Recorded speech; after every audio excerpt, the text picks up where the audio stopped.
one source close to the president, framed it as, being equivalent to if the Iranians had killed Norman Schwarzkopf, the U.S. general from the first Gulf War. But I think it even goes beyond that. A lot of the people that I'm talking to say that, with his stature in the society, it was almost like, somewhere between Secretary of Defense, Vice President, and Secretary of State all rolled into one.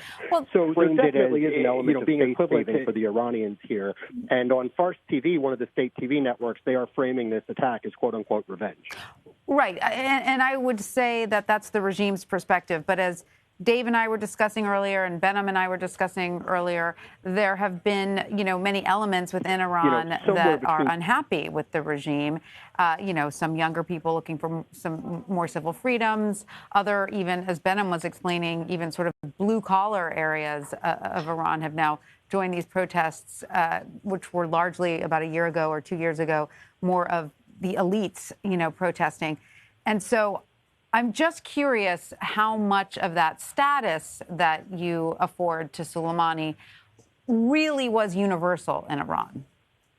Yeah, I would not purport to be an expert on that at all. I mean, I think obviously we saw the Green Revolution in Iran right at the turn of the last decade. There definitely is opposition to the regime there, which has been pretty brutal to its own people and pretty repressive. Mm-hmm. But, it's just, I think as we learned with some of the American adventurism that we saw in Iraq and Afghanistan around the beginning of the century, it's just really hard to predict where this stuff goes. I should say I have a little bit of breaking news coming in on my phone right now. The White House press secretary, Stephanie Grisham, just told me the president is not planning to speak tonight. So it does not sound like we are going to hear from President Trump, at least on television this evening. All right. Interesting. Dave, I want to get your perspective on, these groups that you said that we discussed earlier that were unhappy with the Iranian regime. I mean, on the one hand, has that sort of dissatisfaction or that division in Iranian society? It's just a look ahead to tomorrow, guys. I can talk about. Has that sort of gone away now with this unified mourning over this beloved general? Yeah, that's a good question. I mean, how much does we know, speaking generally, that wars tend to unify countries and overcome some of their internal domestic happiness. I mean, often countries in the past have used wars to get over domestic problems. Right. So how much did, Soleimani was not beloved by all. Right. He was a large figure that came from, grew up in the, just post-revolution, the Iran-Iraq war is really where he came to sort of begin to become to prominence. He was injured there and then began working his way up. He's not an real original big player in the revolution, but he does continue on from the Iran-Iraq war. So people were divided, especially because of his role in coming in to squash the student protests. Mm-hmm. So he did play a big role in that, and people knew that. And the understanding, I mean, with all due respect to Hunter, I would never compare Soleimani to Norman Schwarzkopf. It's just not a comparison that's there. The atrocities that he committed throughout his career and how he's done things are pretty well documented. And the way that it works, we can't mirror image our politics with Iran. Iran is a very factional political system. And you have Soleimani, the IRGC, the Iranian Revolutionary Guard Corps, right? Mm-hmm. That is not the only army. They're the guardians of the revolution. Mm-hmm. So Iran also has an army and an Iranian Navy. Then they have what's called the IRGC, the Iranian Revolutionary Guard Corps, that's there to guard the revolution. Interesting. Within that segment, you have the IRGC Quds Force. And Quds in Farsi is Jerusalem. That's what Soleimani was in charge of. Mm. And their job is to export the revolution. That's why he's primarily external and does things in Syria, Yemen, Thailand, tries to coordinate assassinations in Washington, D.C. His role is external and stirring all up. And ultimately, just as the name Quds implies, is to take over Jerusalem. take it back.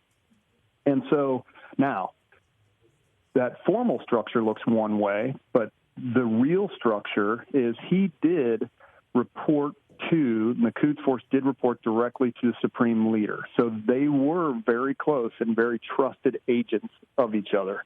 And he had an outdue amount of influence. Now, that also leads to jealousies and things like that within the regular Iranian army of the IRGC and of the Quds Force and his power. So there's a lot of factional politics at play in Iran all the time. The IRGC as well, with parts of the Quds Force, controls large pieces of the economy. I mean, they have taken over huge amounts of the economy. So the people look and see them as part of the economic engine, part of the piece that's holding them back. And they watched Soleimani spend all this money in Syria, in Yemen, on Hezbollah, in Lebanon, and they're in economic straits, and they're going, what are we doing? And that's where a lot of these protests started coming from. Right. So and how much is this galvanized? I'm not.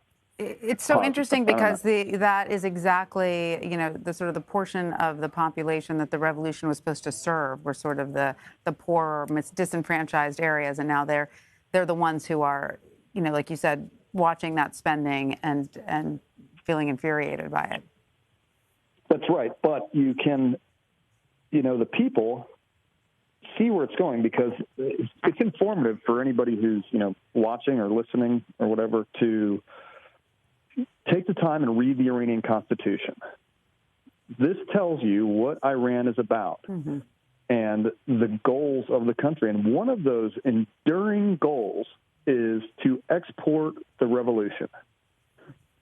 And in order to do that, you're going to constantly be doing things in the region, constantly involved with Lebanon, constantly involved with Hezbollah. So you're right. I mean, one of the biggest problems with revolutionaries is when they win, they have to govern, and all of a sudden they're like, how can we remain as revolutionaries when we're now the establishment, right? Way easier. You can go to Venezuela and see the same thing. Exactly. All right. Well, Dave, I want to bring in Olivia Gazis now because, Olivia, I understand you have some new information for us about what's going on at the White House. Well, mainly, Tanya, I just wanted to send a reminder that, once these conversations end tonight, they're going to have to make a decision about what happens with these all-hands congressional briefings that are expected to take place tomorrow. Of course, the entire House and the entire Senate is expecting to hear from the Defense Secretary, the Secretary of State, the Director of the CIA, and the Chairman of the Joint Chiefs of Staff. It's unclear if they will have their hands tied, but Congress has been pretty vehemently, at least Democrats, demanding some answers and demanding some transparency into the series of decisions and the intelligence underlying the strike on Soleimani to begin with. There have been some calls by Democrats to declassify the notification that the president sent to Congress about the strike, essentially saying that the public has a right to transparency into that decision and to get some answers as to what the strategy is from here. To answer the question of why now did we act on Soleimani, if in fact these were extraordinary circumstances and an attack was imminent, what were they? And then to say, how do you get on the off-ramp here? Of course, we heard that the Secretary of Defense indicating today that the exquisite intelligence, that very sort of valuable intelligence that, cannot be shared with the entirety of the Congress, was only shared with the Gang of Eight, which received a briefing today. We know that there were some senior administrations officials letting the congressional leadership and the heads of the respective intelligence committees know what they knew about the impending strike attacks that Soleimani was apparently planning. And likely they discussed any intelligence about what might have been forthcoming from Iran in the coming days. It's not clear whether they had perfect visibility into what is happening tonight, but I would suspect that given how much would have to have been put into place in order for Iran to carry out an attack like this, they would have been sharing that intelligence with, again, that congressional leadership and intelligence committee leadership today. And so we can assume then that tomorrow lawmakers will also get a briefing on the very latest damage assessment, correct? That is the expectation. I don't know that those plans have been upended yet. Of course, if there is a need for the Secretary of Defense to be at the Pentagon and the Director of the CIA to be at Langley, they're likely not going to take the time to come to Congress. However, lawmakers, have been, as I said, pretty adamant that they need answers. Of course, if it is a national security emergency and there are American lives at risk, that's going to take a front seat to any congressional briefings. But I am sure that those, especially in the aftermath of this attack, those calls by congressional leadership to have the administration explain its decision-making and its strategy from here are only going to intensify. All right, Olivia Gazis, thank you so much for that update. And we're going to bring in now CBS News foreign correspondent Ian Lee. Ian, rockets were launched near the U.S. consulate in Erbil, very close to where you are. What's the latest on the ground there? Well, Tanya, it's a really fluid situation right now. People are just waiting to see if there's going to be another barrage of rockets. I think those two rockets, we heard them actually a little after 1 in the morning here, local time. We heard two loud explosions. Those were just north of the consulate. What we're hearing, though, is there no casualties have been reported, and far north of the consulate, not in the general vicinity. Our team went out there to check the consulate, and it was fairly calm around there. No sense of emergency. So it seems like those missiles landed quite far north of the consulate, north of the American military presence here in Erbil. But the question now is, are there going to be more? And that's something that they're going to be watching closely tonight. Is there more going to be incoming? And then how is the United States government going to respond to that? And I can tell you also tonight, we heard helicopters flying over Erbil too. So again, a very tense evening here. And Ian, the airbase that was targeted was a coalition base. There weren't only U.S. troops there. Do we know how others are responding? Well, right now, it really is just wait and see what's going to happen. We're expecting the president to talk potentially a little later to kind of give us an update what's going on. But right now, what we're hearing about, at least from that base, they're assessing the damage, assessing what happened. We haven't heard of any casualties at the Al Asad Air Base, which is west of Baghdad, about 100 miles. But you said it is a coalition air base. We are hearing reports that before this happened, that other members of the coalition party were figuring out ways to leave Iraq after the Iraqi parliament said that they want all foreign troops out of the country. But one thing also we're going to be watching this evening is we're hearing the IRGC, the Islamic Revolutionary Guard Corps of Iran, threatening regional allies that if somehow they're mixed up in all this, that Iran is saying that they're willing to target them as well. So a lot of countries in this region, a lot of them are on edge tonight, just watching these latest developments. All right, Ian Lee in Erbil, Iraq, thank you so much for that. David Martin joins me now from the Pentagon. He is a CBS News senior national security correspondent. David, what's the very latest on this fluid situation? Well, the latest is that the attacks occurred, more than a dozen ballistic missiles, and now the U.S. is, quote unquote, evaluating what its response will be. But the U.S. has been warning for days now that Iran would be held responsible for any attack against American interests. And here you have an attack launched directly from Iranian territory on two bases where American troops are located. So I don't think there's any doubt that this attack crosses a red line and will draw a retaliatory strike. And the question really is the retaliatory strike going to be limited in scope to just the missile base, for instance, which fired these missiles, or is it going to be a much broader attack which goes after headquarters of the Iranian Revolutionary Guards, for instance, since that is the military unit that launched these strikes. All that is still in play right now, as is any assessment of how much damage was done to these bases by these missiles. The Pentagon is saying very little about that for the simple reason that it doesn't want Iran to know whether their attack met with any success. So the fact that the Pentagon is saying it is still evaluating battle damage is really just a placeholder on what really happened. So you're saying that at this point the Pentagon knows exactly how much damage there was? Well, they certainly have reports of how much damage there was. One of the first things that would be reported is the extent of casualties, because of course you'd need medical assistance, and we just haven't heard any reports one way or the other. Now, if there are American casualties, however, that will presumably be reported, correct? Oh, yes. Whenever an American is, a member of the American military is killed, it gets reported. And I'm not suggesting that anybody was killed.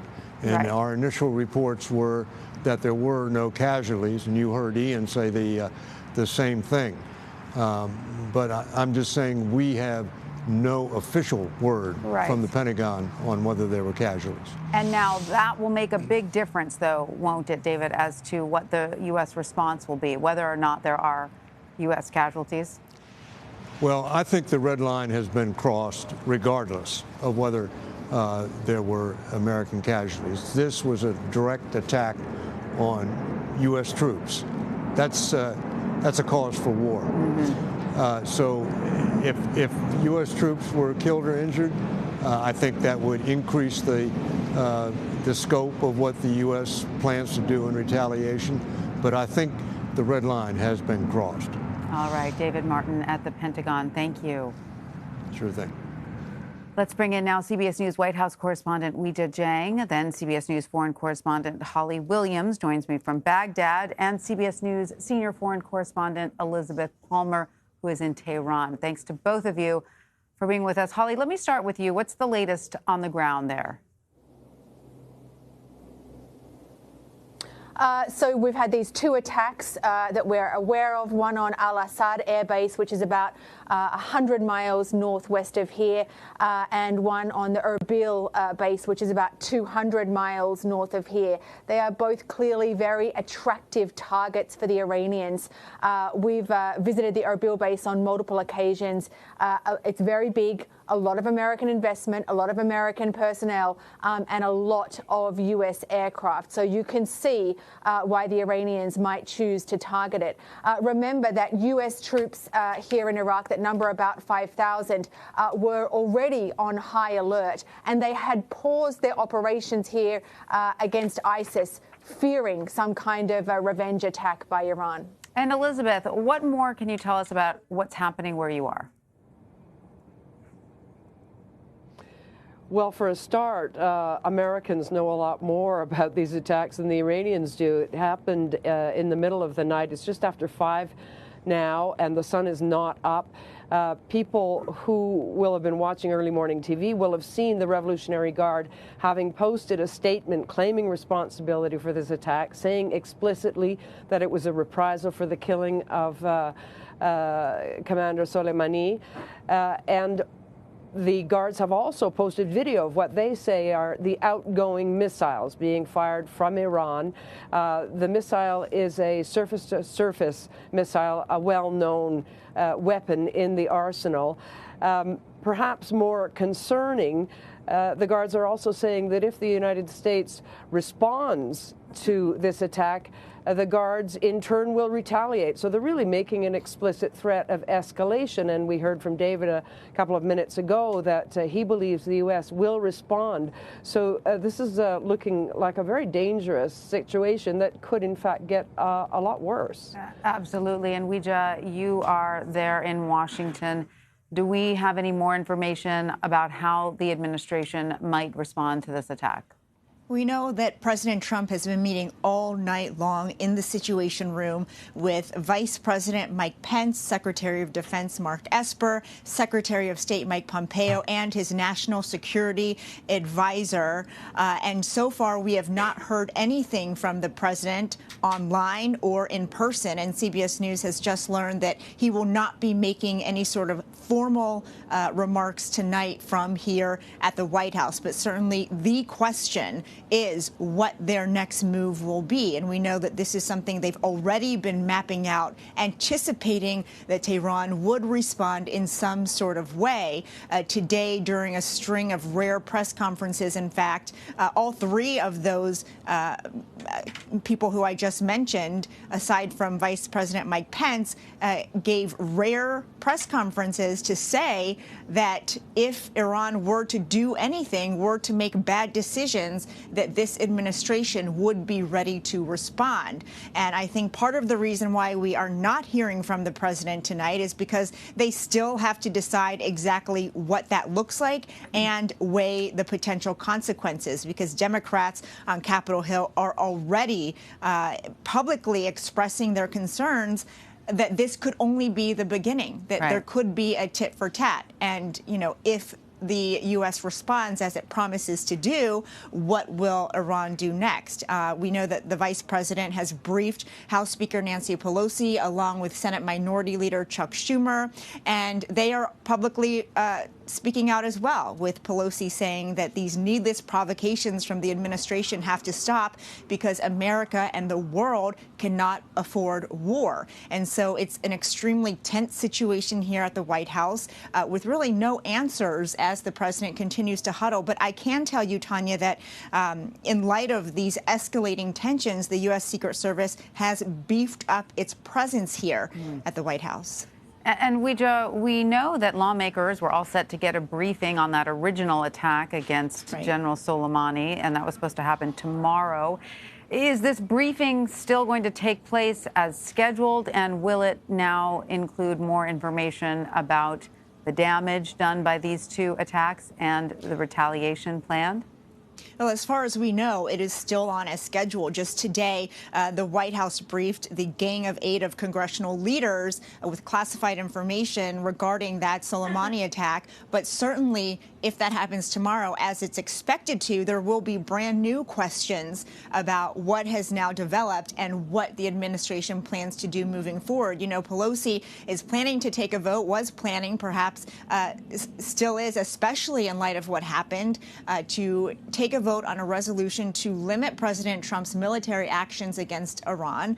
And so these are issues that definitely Democrats will be raising because they are concerned that, number one, it was not worth it to take out Soleimani, given the residual danger that we are already seeing now. And number two, they want to stop potential escalation, because even though the president and his cabinet members have said the ball is in Iran's court to de-escalate, many critics of the administration are arguing that the U.S. has to de-escalate as well. And so they have to somehow come to a compromise before we frankly do end up in war. All right. Weijia Jiang at the White House. Thank you. And our thanks to Elizabeth Palmer and Holly Williams as well. We're going to bring back in Hunter Walker. Hunter, we just heard from Weijia about, the huddle that's taking place at the White House and the calculations that are going to be made tonight and the briefing that lawmakers are set to get, from officials about that first strike. And now there are going to be very different questions regarding that first strike. I mean, I think lawmakers wanted to ask, what's the plan in place for the response? And now we've seen the response. So a lot is going to be, compiled in tomorrow's briefing. How do you expect Democrats will respond to this? Yeah, well, I think it's an issue for it's an issue for Democrats on the Hill. And we're already seeing our first indications that it's an issue for Democrats on the 2020 campaign trail. Vice President Joe Biden was at a fundraiser tonight, and it was in the suburbs of Philadelphia. And according to Julia Taruso, the local pool reporter for the Philly Inquirer, he briefly addressed the strikes while, prefacing it by saying he didn't have many details and he only wanted to speak generally, Joe Biden's comment was that, quote, what's happening in Iraq and Iran today was predictable. Not exactly what's happening, but the chaos that's ensuing. And he blamed Trump for withdrawing from the nuclear deal and also for the killing of Soleimani. Mm-hmm. He said of Trump, quote, some of the things he's done and said in the meantime have been close to ludicrous, including threatening to bomb holy sites. And I just pray to God as he goes through what's happening as we speak, that he's listening to his military commanders for the first time, because so far that has not been the case. Right. So I think Biden's comments are really indicative of how we're going to see Democrats, really criticize President Trump for the escalation here. Well, let's just drill down for a second on that threat by President Trump that was widely criticized, that threat to attack, national or, religious artifacts or institutions in Iraq.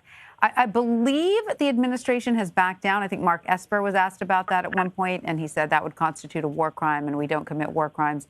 And I believe the president may have said something today that indicated he was backing down from that specific threat as well. Is that your understanding? Yeah, so, what happened was over the weekend, the president tweeted that, the U.S. had 52 sites in Iran, representing the 52 hostages that were taken at the U.S. Embassy during the revolution there, and that these sites, were ready to be targeted in the event of any Iranian retaliation. Now, that immediately prompted a bit of a backlash because a lot of people, said that it's against military law to target cultural sites. Right. So the president did back away from that. What he said in the Oval Office today, I have it right in front of me, was this is a quote from President Trump, we are, according to various laws, supposed to be very careful with their cultural heritage. And you know what? If that is what the law is, I like to obey the law. Right. But think of it. They kill our people, they blow up our people, and then we have to be very gentle with their cultural institutions. I'm okay with it, but he said if Iran does anything that they shouldn't be doing, they're going to be suffering the consequences, and very strongly. Right. That's so he did seem to back away from the specific threat to cultural sites, but he certainly didn't back down from, the red line with Iran. No, absolutely. It's sort of a sorry, I'm not sorry kind of response. And in terms of a response that the White House might be framing today, we just heard David Martin at the Pentagon saying that he believes that this attack, whether or not American lives were lost, constitutes a crossing of the red line that the White House was talking about. What can we infer from the president's tweets and what he's said about the strength of the retaliation that might follow? Because in some ways, he may have boxed himself into a bit of a corner with some of the language that he's used. Yeah, I think it's really hard to gauge what the president's going to do on this. In Syria, we saw him drop the quote-unquote mother of all bombs at one point when he was interested in retaliating, but against something ISIS had done. But, as I was discussing earlier, there was this incident with the drone strike where Iran shot down one of our drones earlier this summer, and it seemed to violate his red line, but he did back down from that. And certainly on the campaign trail in 2016, he kind of indicated he would get us out of what he called, quote unquote, endless wars in the Mideast. Right. But as I was alluding to earlier, sources close to the president told me right after the killing, that they saw Soleimani as a very major Iranian military leader. They made the comparison to Schwarzkopf, and they said that put us on the quote unquote path. And they expected both retaliation from Iran and then a response from Trump. I think the real question that's going to come up with Democrats on the trail and on the Hill as we look at potential further escalation here is, what was this supposed intelligence that prompted the strike against Soleimani? Right. And my colleague Jenna McLaughlin has just published a story saying that Saudi officials warned of a cyber attack literally on the day of that strike. And that this warning, it didn't definitively accuse Iran, but experts believe that Iran was behind that cyber attack. Now, it's not clear that that's what prompted the killing of Soleimani. I don't think a cyber attack is the kind of imminent threat that the president has implied it was. But, when he was speaking in the Oval today, they actually asked the president, what was this intelligence that led you to make the decision to kill Soleimani? And Trump's comment was not an answer. He said, look at what he was planning. Right now it's classified. So I think that's going to be one of the bigger questions that we see emerge this week. What was this intelligence, and can the White House explain why they took this drastic step? Well, that's what lawmakers are supposed to hear tomorrow. So we'll see. Hunter, thank you so much. Let's bring in now Catherine Herridge. She is the senior investigative correspondent for CBS News. Catherine, how did what we heard from Secretary Esper earlier today set the table for what we're seeing play out? Well, at the news conference at the Pentagon earlier today, Secretary Esper really provided new detail and a lot of granularity about the intelligence that led to the strike last week.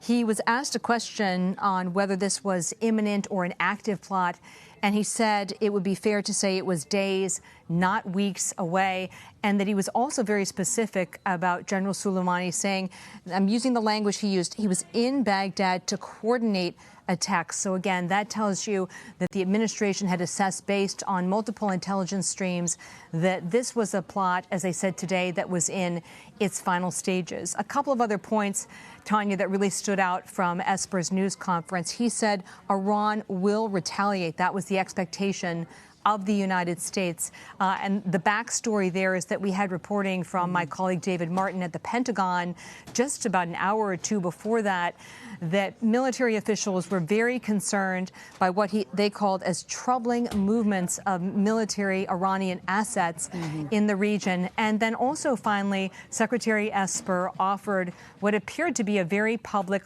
off-ramp for the Iranians. He said the U.S. was opened to a dialogue and a diplomatic resolution. And I keep coming back to that point because over the weekend, Republican Senator Lindsey Graham told CBS News that he was going to personally urge the president to lay out a roadmap or a pathway to de-escalation. Senator Graham told me that he felt it was important for the president to appear strong, but also, his words, reasonable in the face of what's gone on in Baghdad last week.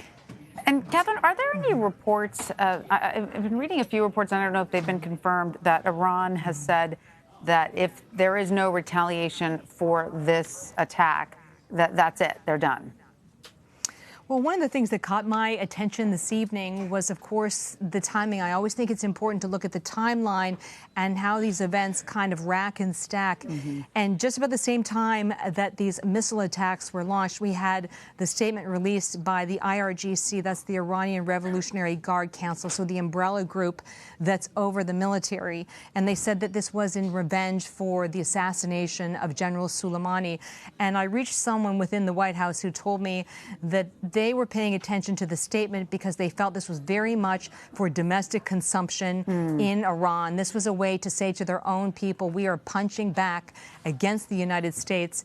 And my contact was operating off of very preliminary information, but they said they did not believe that this was the grand retaliatory strike that they had been anticipating or likely anticipating from the Iranians in response to the killing of General Soleimani last week. So they didn't get the sense that the Iranians were done? Not earlier today, but again, it's very fluid, so I don't want to go too far and speculate. But when I had my conversation, they said they felt that this was very much for domestic consumption to punch back against the idea that Iran was weak in the face of the United States. Right. And you've been in contact with your sources within the administration. What is your sense about how quickly they will decide on next steps? Well, I think you just have to look at the tick-tock of events this evening, Tanya. You saw the top national security advisors go directly to the White House and to consult with the president, and the White House was very public about saying the president remain engaged this evening, though at this point we are not expecting any statement or address from the president on the incident this evening. I don't want to speculate, but it seems clear from my reporting that they anticipated retaliation by Iran, and it was not necessarily the case that they would, and these are my words, take the bait and engage, especially in light of Secretary Esper's very public comments that they were urging Iran to take the path of de-escalation, and the U.S. was open to a dialogue with that country.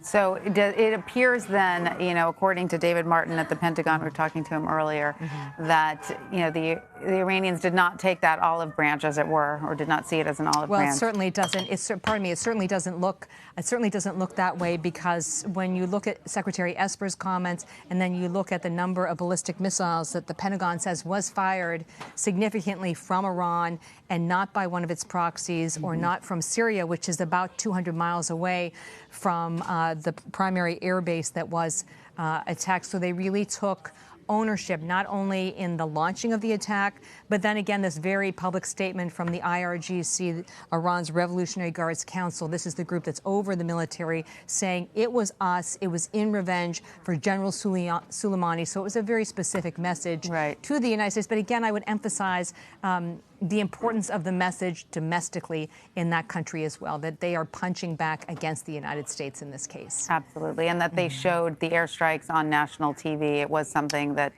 they could put on the airwaves, as it were. Seemed very choreographed, I would add. Exactly. Now, did you get the sense that it will be of great significance to the administration whether there were U.S. casualties as a result of these attacks, or that the attacks in and of themselves were sufficient to warrant a response? Again, in these situations, I don't like to go too far and speculate about what I think. I guess the other issue, if I could draw attention to tonight, is these classified briefings that they've had on Capitol Hill for the leadership, the so-called Gang of Eight. That would be a very highly classified briefing that would get into some of the sources and methods and a lot of granularity about how we obtained the intelligence, who we got it from, our partners in the region, and what we anticipate as next steps from the Iranian. I mentioned that the Iranians. I mentioned that because I'm sure you've noted already in your broadcast that the administration was very quick to notify the congressional leadership about the response from Iran this evening. There was no gap between what was happening almost in real time and that notification, and that seemed to be sort of paying attention to the complaints of the last few days that they had been left in the dark about what was clearly a very serious decision by the United States to take out this general. Absolutely. All right. Well, Catherine Herridge, thank you so much. You're welcome. Let's bring in now CBS News intelligence and national security reporter Olivia Gazis once again. So, Olivia, let's look at the bigger picture, if you will. How will these attacks impact the Trump administration's national defense strategy more broadly? And I ask that in light of the fact that, you know, there's a tension right now, I think, in the administration between not wanting to enter into any more foreign wars. I mean, nobody has an appetite for that after Iraq. And also, you know, the need to appear strong in the face of Iran's escalating military actions. So where will that balance be struck? Absolutely, Tanya. And that's a very important point, and something that, of course, the president ran on was this notion that, you know, rather than being mired in the Middle East in these regional conflicts, we were going to step out of it. And a crucial part of his own administration's national defense strategy, this sort of seminal document that is put out annually that lays out a sort of worldview from the Pentagon on the part of the U.S.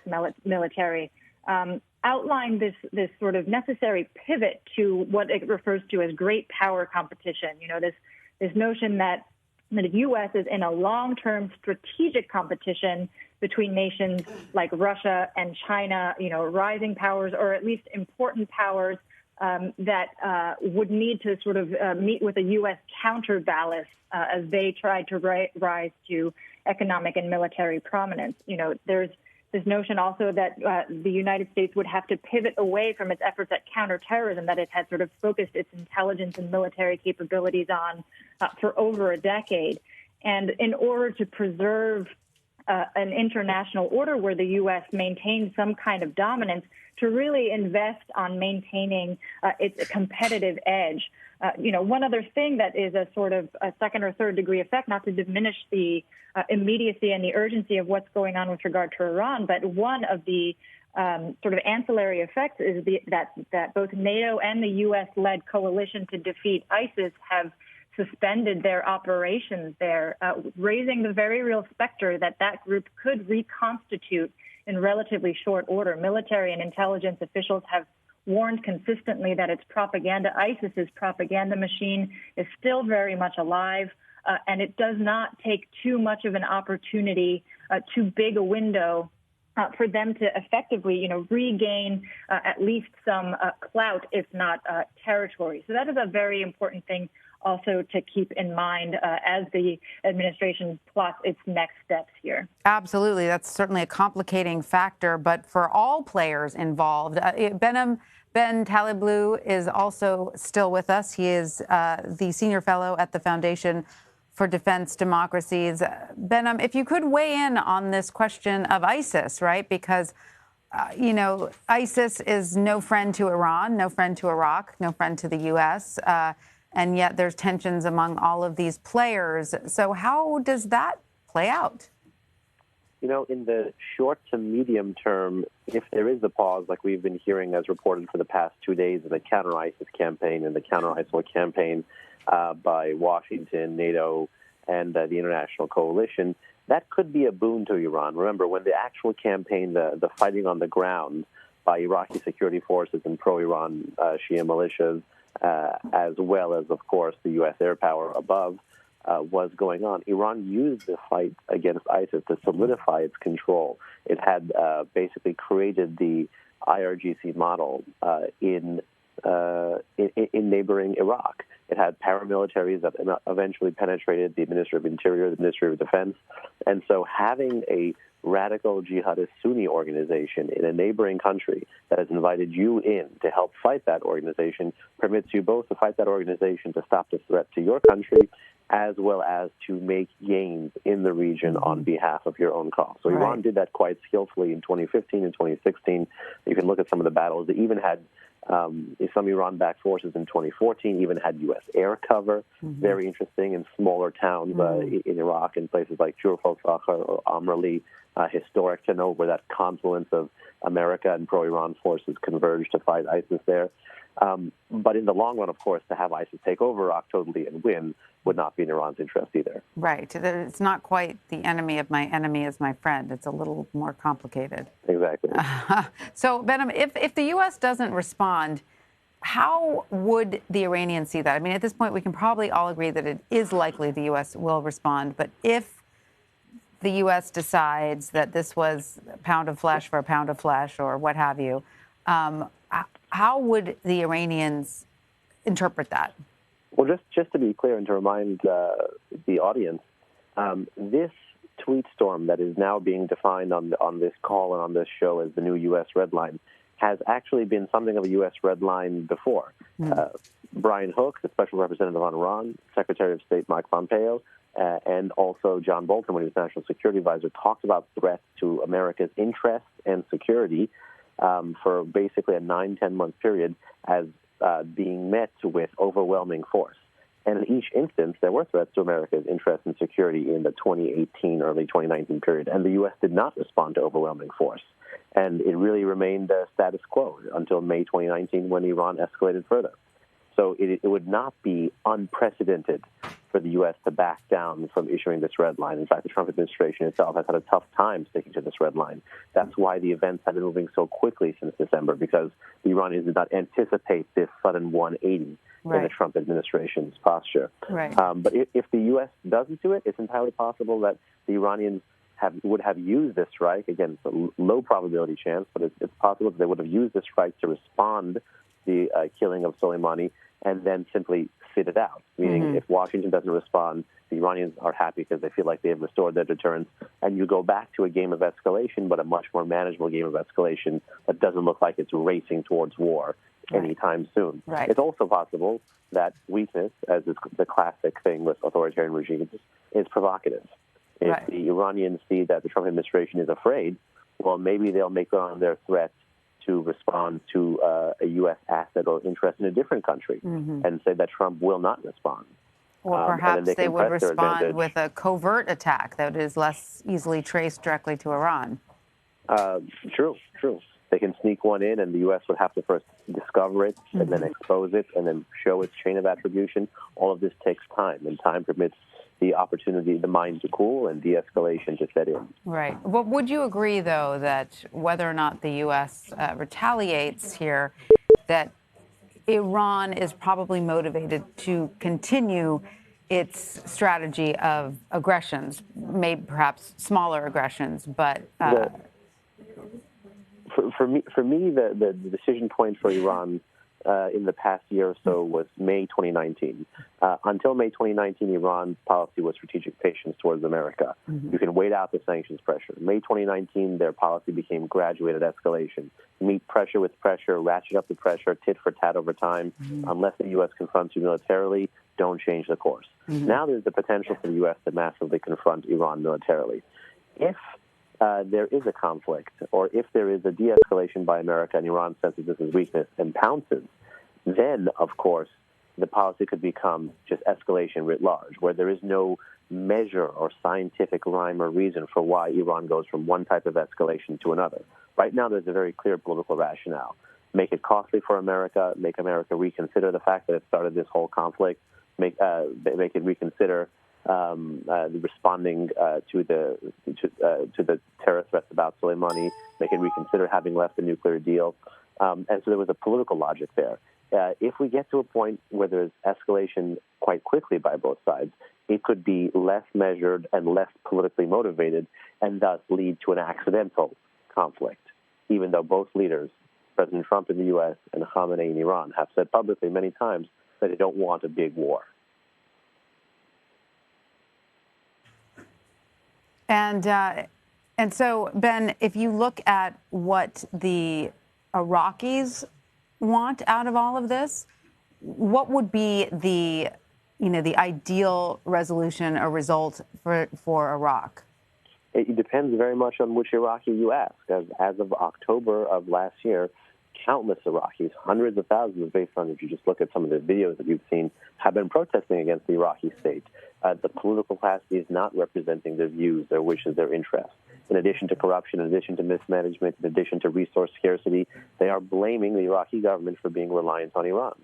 And the Iraqi government has not shifted to accommodate this blame. And the Iraqi government, the constellation is relatively the same. There probably will be some government change in 2020. So it depends which Iraqi you ask. If you ask the pro-Iran groups in the parliament, they would like to use this as a casus belli to evict America from Iraq. They'll say, you guys co-locate in our bases. You guys in Iran have drama. You guys in Iran have a conflict. Kindly leave. Mm-hmm. And then in so doing, actualize an Iranian national security goal, which is to evict America from the region. Okay, great. Thank you so much, Ben. Behnam, please stand by, if you will. Let's bring in now Catherine Herridge again. She's the senior investigative correspondent for CBS News. Catherine, what can you tell us about how the Department of Defense is responding? Well, the Department of Defense issued a very public and detailed statement tonight, Tanya, and what caught my attention is the level of detail, because it seems to lay the groundwork for future action if that is the course that the administration chooses to take. And it states in part a very specific number about the missiles involved. It says more than a dozen ballistic missiles against U.S. military and coalition forces in Iraq. And then it goes that extra step to say the source of the attack, and it says launched from Iran and targeting at least 2 Iraqi military bases. And then it continues further on, the United States will take all necessary measures to protect and defend U.S. personnel, partners, and allies in the region. So that's a lot of specificity in a statement that seems to set the table for a future response if that is the decision the administration ultimately chooses to take, because it puts the ownership and the responsibility of the attack firmly with Iran and not one of its proxies, not one of its militias, and not one of its allies in Syria.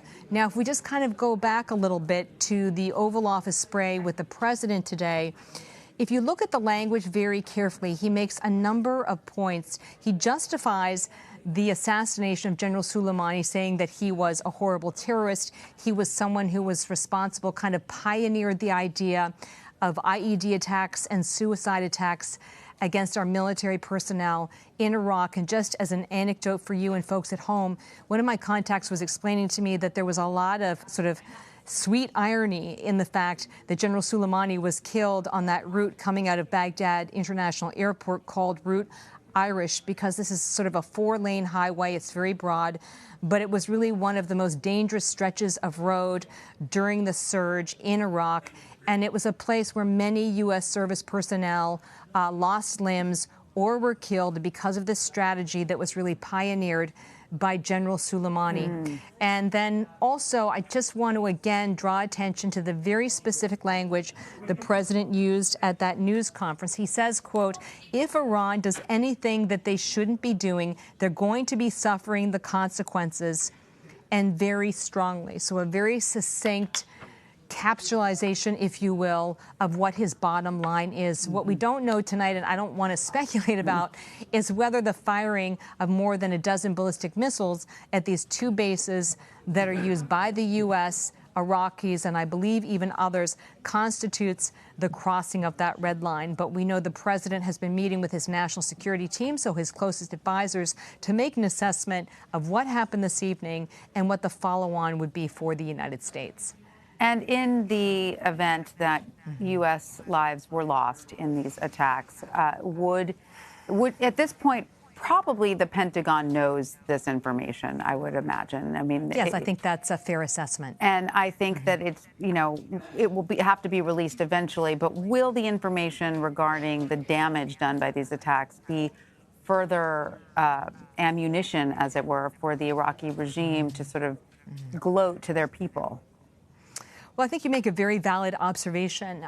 Nothing is a secret, in the age that we work in now. Everything is on Twitter or on the web in seconds. So we're going to know pretty quickly as we head into morning light in Iraq the nature and the extent of the damage at these sites because of the Iranian attack.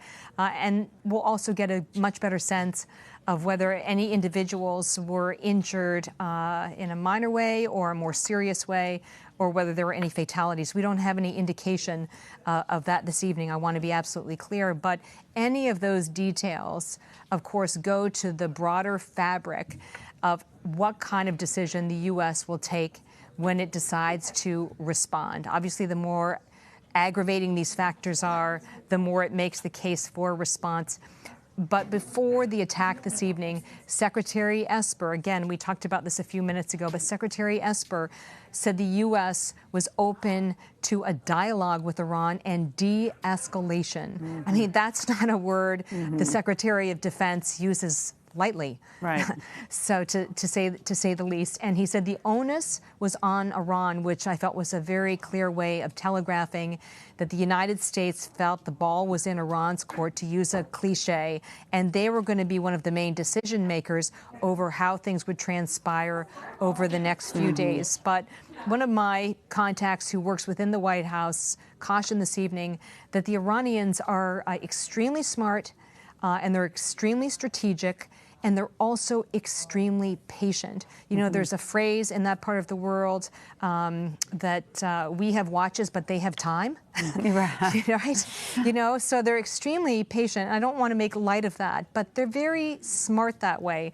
And my contact sense was that significant retaliation by the Iranians might not come until some future date. It might not be immediate. And very interesting. Well, if that statement by Secretary Esper was meant to be an olive branch of sorts, it was certainly not taken as that by the Iranians. Has there been any reporting that you're aware of that in those statements, those domestic statements that you referenced earlier from the Iranian regime to the people of Iran, discussing the nature of this retaliation, was there any statement or language in it that indicated that perhaps for the Iranian government this could be the only retaliation necessary?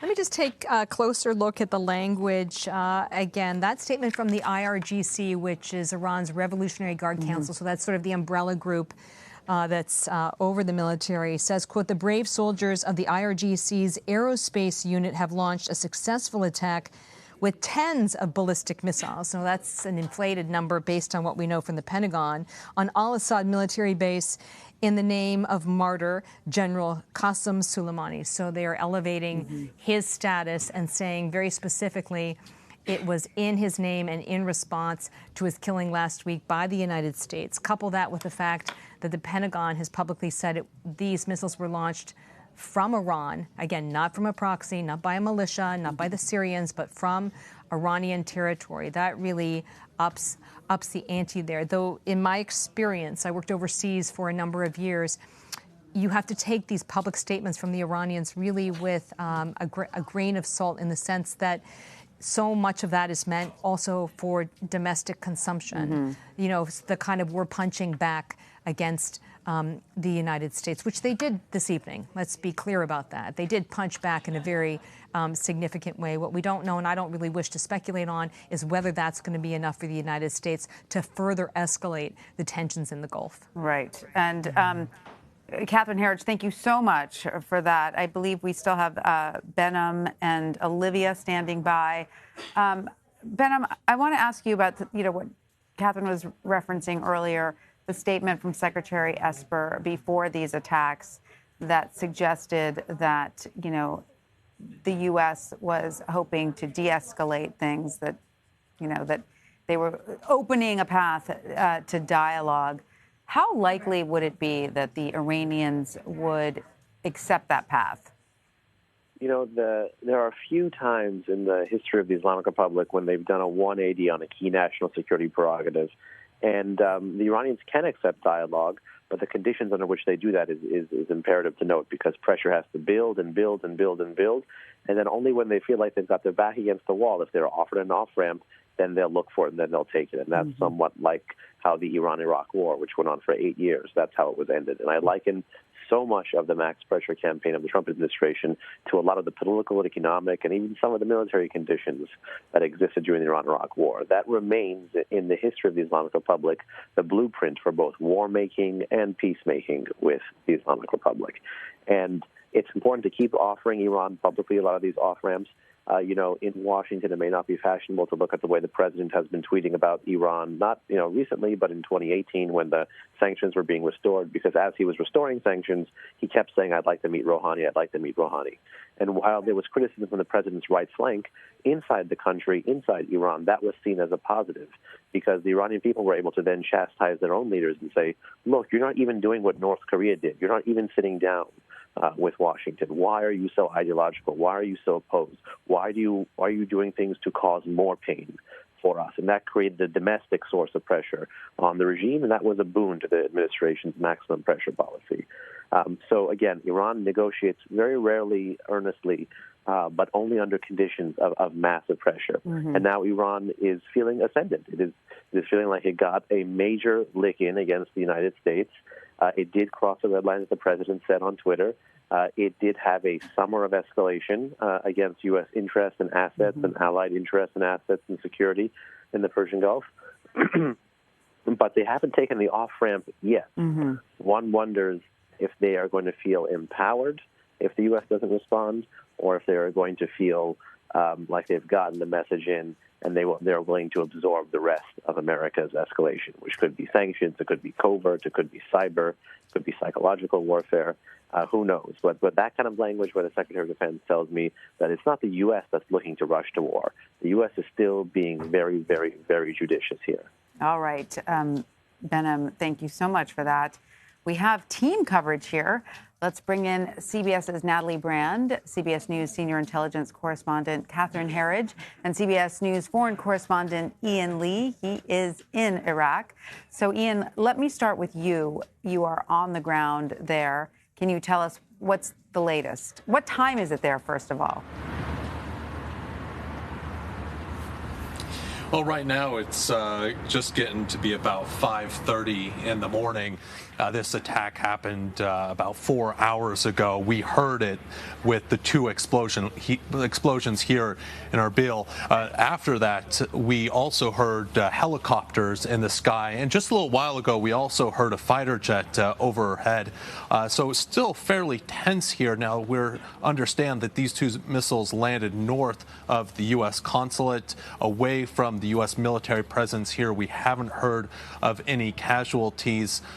We had a team that went by the consulate to see if there was any action there. It seemed fairly calm from what we could see. So right now, there's just a lot of anticipation of is this over, or is there going to be another round that's going to be incoming? Right now, really, no one knows.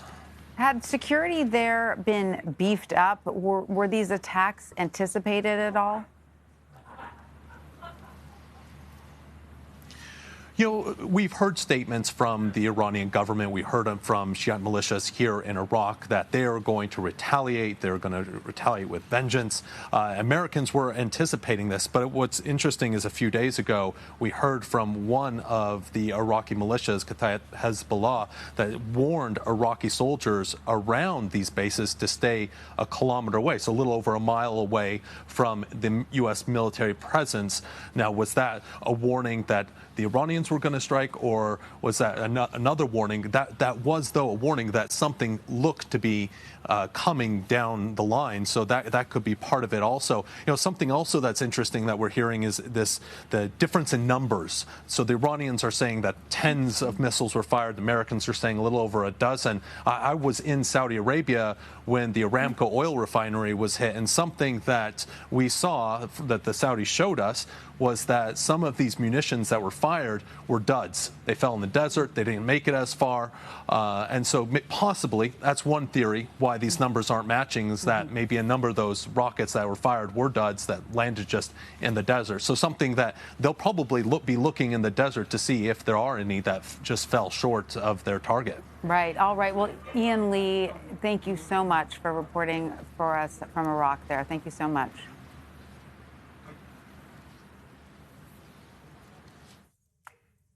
And Natalie Brand, I want to go to you next. How is Capitol Hill reacting to the news? And we understand that several lawmakers have been briefed. Is that correct? That's right. The Democratic leaders were called by the vice president. That's Minority Leader Chuck Schumer in the Senate and House Speaker Nancy Pelosi. Our Hill producer Rebecca Kaplan reports that Speaker Pelosi actually found out when she was handed a note during a regularly scheduled meeting, and she told members in that meeting to pray. We know that following that, she did have a conversation with the vice president. Now, Minority Leader on the House side, Kevin McCarthy, says he spoke to the president, according to an aide. We still don't exactly know what lawmakers know detail-wise about this attack. And, of course, congressional leaders here and the White House closely monitoring this very fluid situation. But across all sides, the main message here is the first and immediate concern is for U.S. troops in the region and, of course, coalition partners. Natalie Brand on Capitol Hill, thank you so much. And Catherine, what more do we know about how the administration is responding? Well, we've had information from the White House this evening that the president has remained engaged, and he's met with his national security team, the Secretary of State, his national security advisor, as well as the defense secretary. And we've heard publicly from the defense secretary and the Secretary of State earlier today. The defense secretary was very clear about the quality of the intelligence they had, and in his view, how it pointed to an imminent or very active plot targeting U.S. interests in the region. Asked how imminent it was, he said it was fair to say it was days and not weeks away. He also said, and this was new information, that General Soleimani was in Baghdad. Remember, he had been traveling regionally. He had been to Beirut, he had been to Damascus, and then he had come into Baghdad very late at night into the early hours of Friday. And that is when he was targeted. And Secretary Esper said that Soleimani was in Baghdad, his words, to, quote, coordinate attacks in the area. So he was taking a very active role in this plot. And that's consistent with information we had here at CBS News from a senior U.S. government official when the strike happened last week. They said Soleimani was personally overseeing and steering an active plot against U.S. interests in the region. Just as sort of a final footnote, one of the things I learned through my reporting today is that after the Soleimani strike, there was what's called in intelligence circles a spike in the chatter. And what that means is that when you have operatives who are, in this case, allied with the Iranians or General Soleimani or the militias or in Syria or in Lebanon, they get on their phones, they get on their computers, they start text messaging, they're on social media. I mean, their comms networks really light up, and that's what they call a spike in the chatter.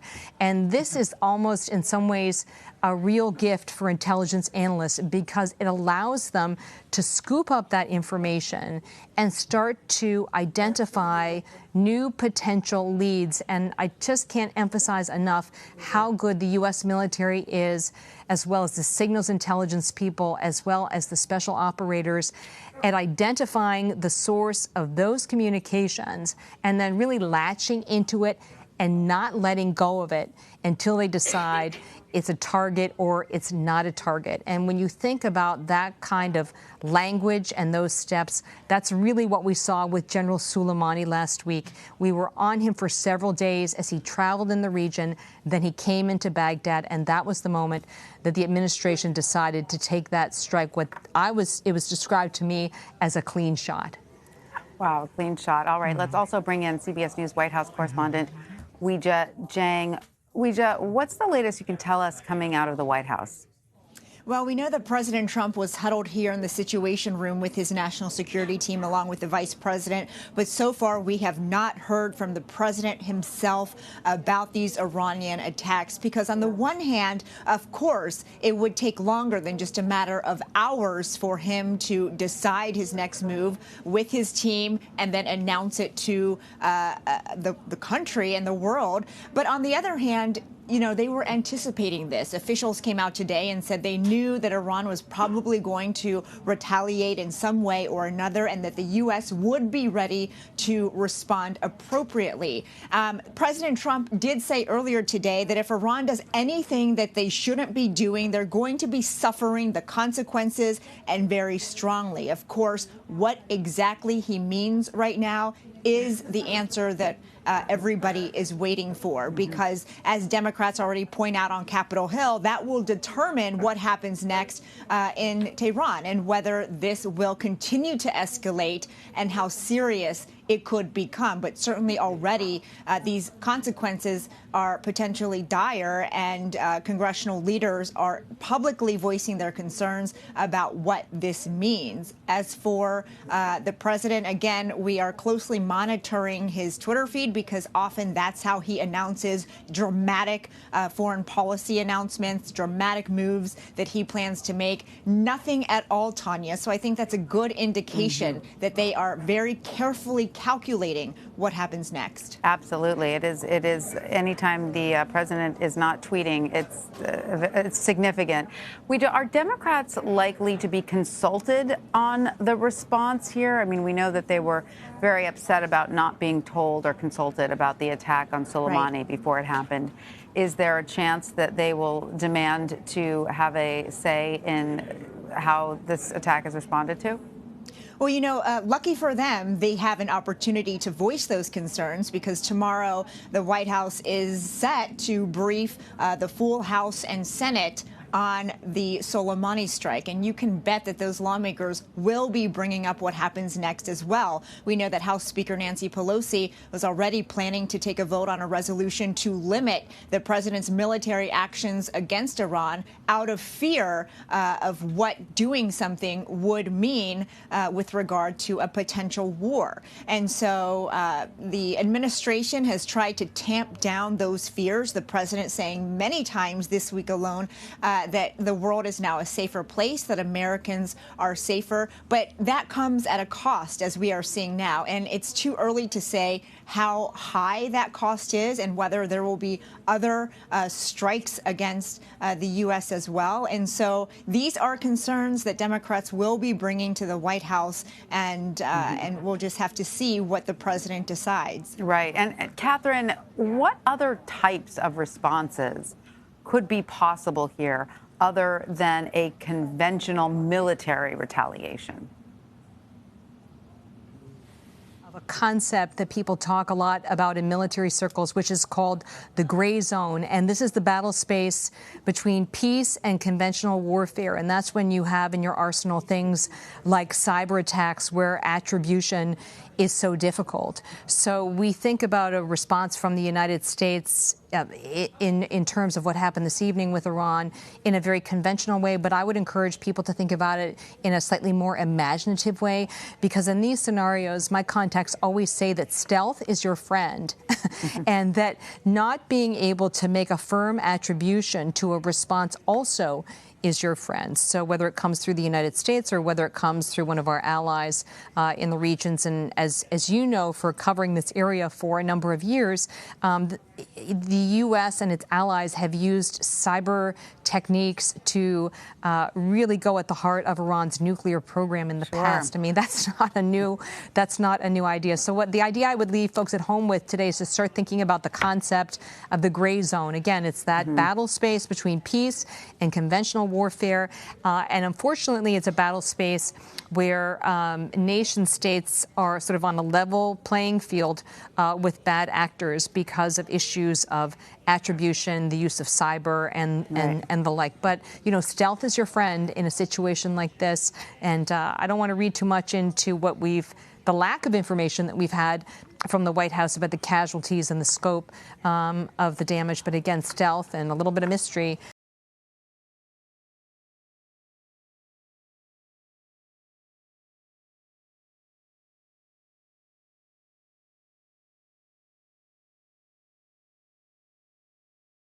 Is a friend in this situation. I'm sure we all remember Stuxnet and causes physical damage to the structure of an operation. Does that, or like Sony here in the United States, is that actually an act of war? So cyber is appealing in many ways, but it also raises a whole host of ethical questions as to where you cross the line into an unconventional attack to an act of war. Absolutely. All right, Catherine Herridge, thank you so much. Let's bring in now CBS News national security correspondent David Martin.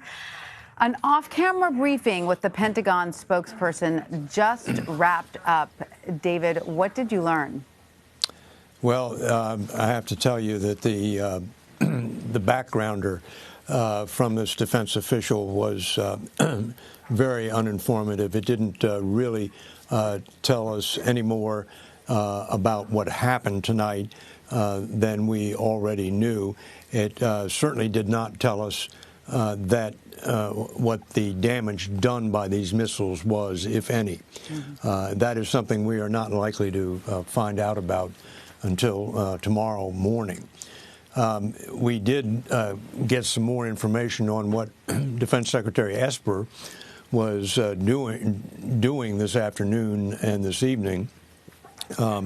Both he and General Milley, the chairman of the Joint Chiefs of Staff, were here in the Pentagon when the attack occurred, and then went to the White House to brief the president, and then came back, and they have had a number of meetings. That the entire Joint Chiefs of Staff met with the Secretary of Defense, the Secretary of Defense, and other officials in this building.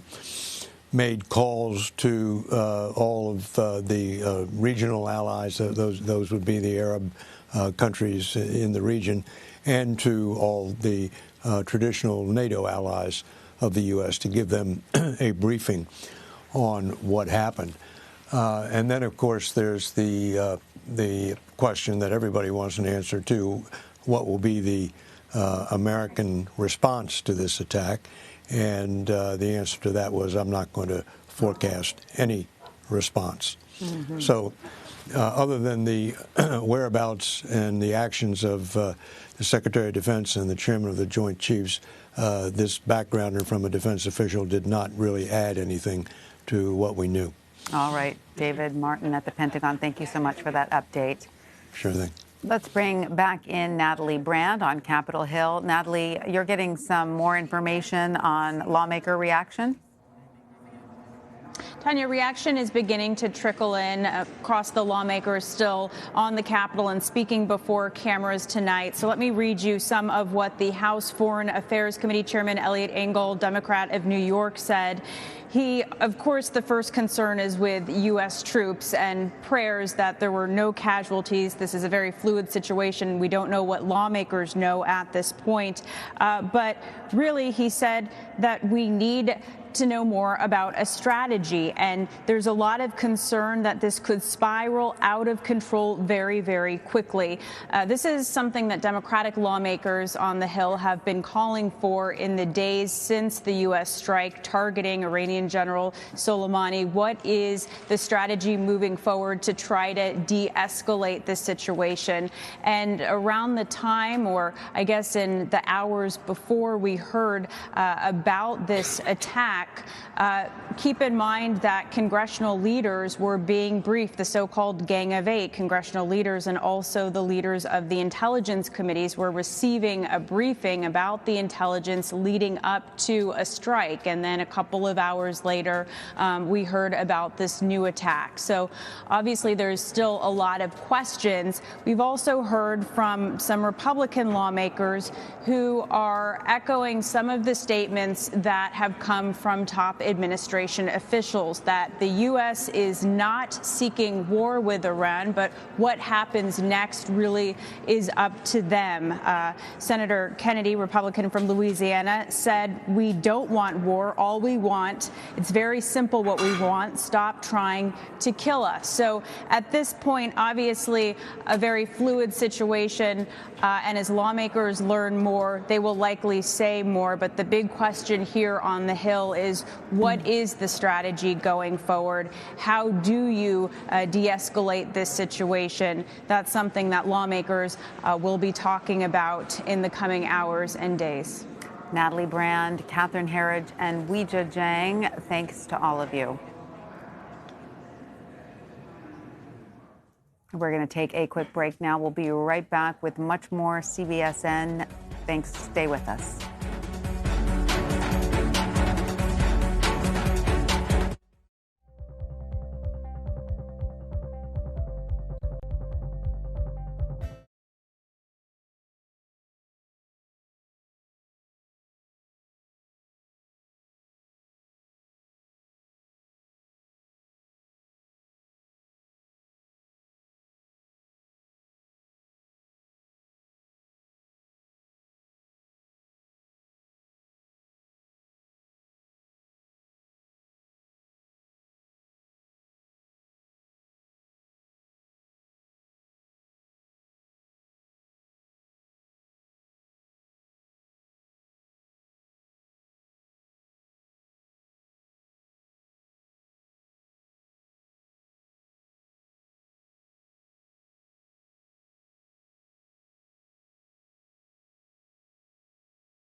base for recon as well as refueling operations. The second place which was hit was in Erbil, where a number of missiles hit there as well.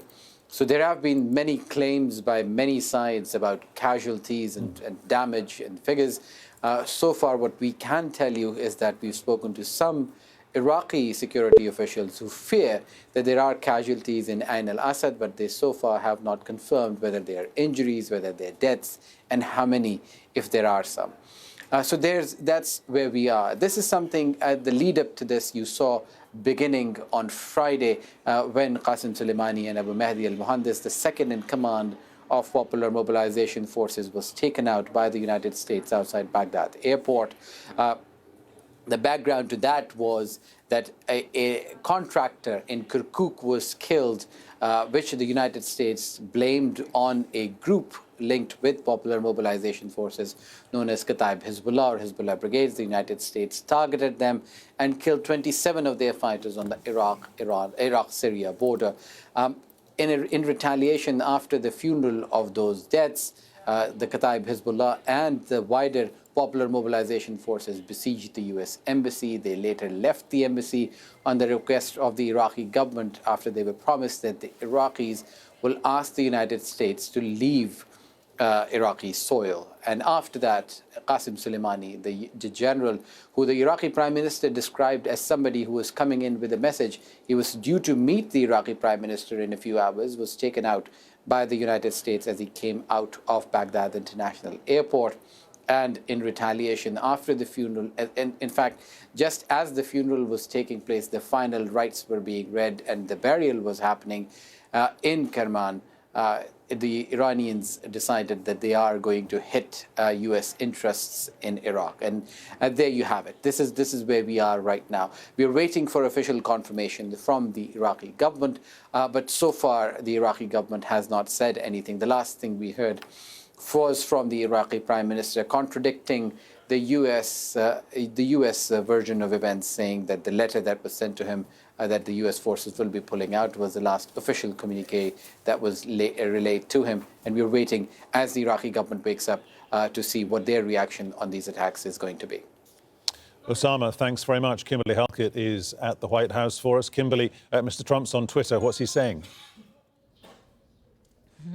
Yeah, the U.S. president has just tweeted, and I'll have to pull that up. I thought you were going to pull that up and read it, Peter, but we can do it together. Here we go. All is well. Missiles launched from Iran at 2 military bases located in Iraq. Assessment of casualties and damages taking place now. So far, so good. We have the most powerful and well-equipped military anywhere in the world by far. I will be making a statement tomorrow morning. So that would be Wednesday here in Washington. It is still Tuesday evening right now, about 10, just coming up to 10 p.m. local time. So we had been reporting earlier because there had been some speculation here in the media here in the United States that the U.S. president may be addressing the nation. That did not occur. And now we are hearing from the president directly that he will be making a statement in the morning. A lot of people wondering what just happened. We had expected, given the tough talk from the U.S. president, that there would be some sort of retaliatory measure taking place by the United States after news broke that there had been those strikes on 2 U.S. bases inside Iraq.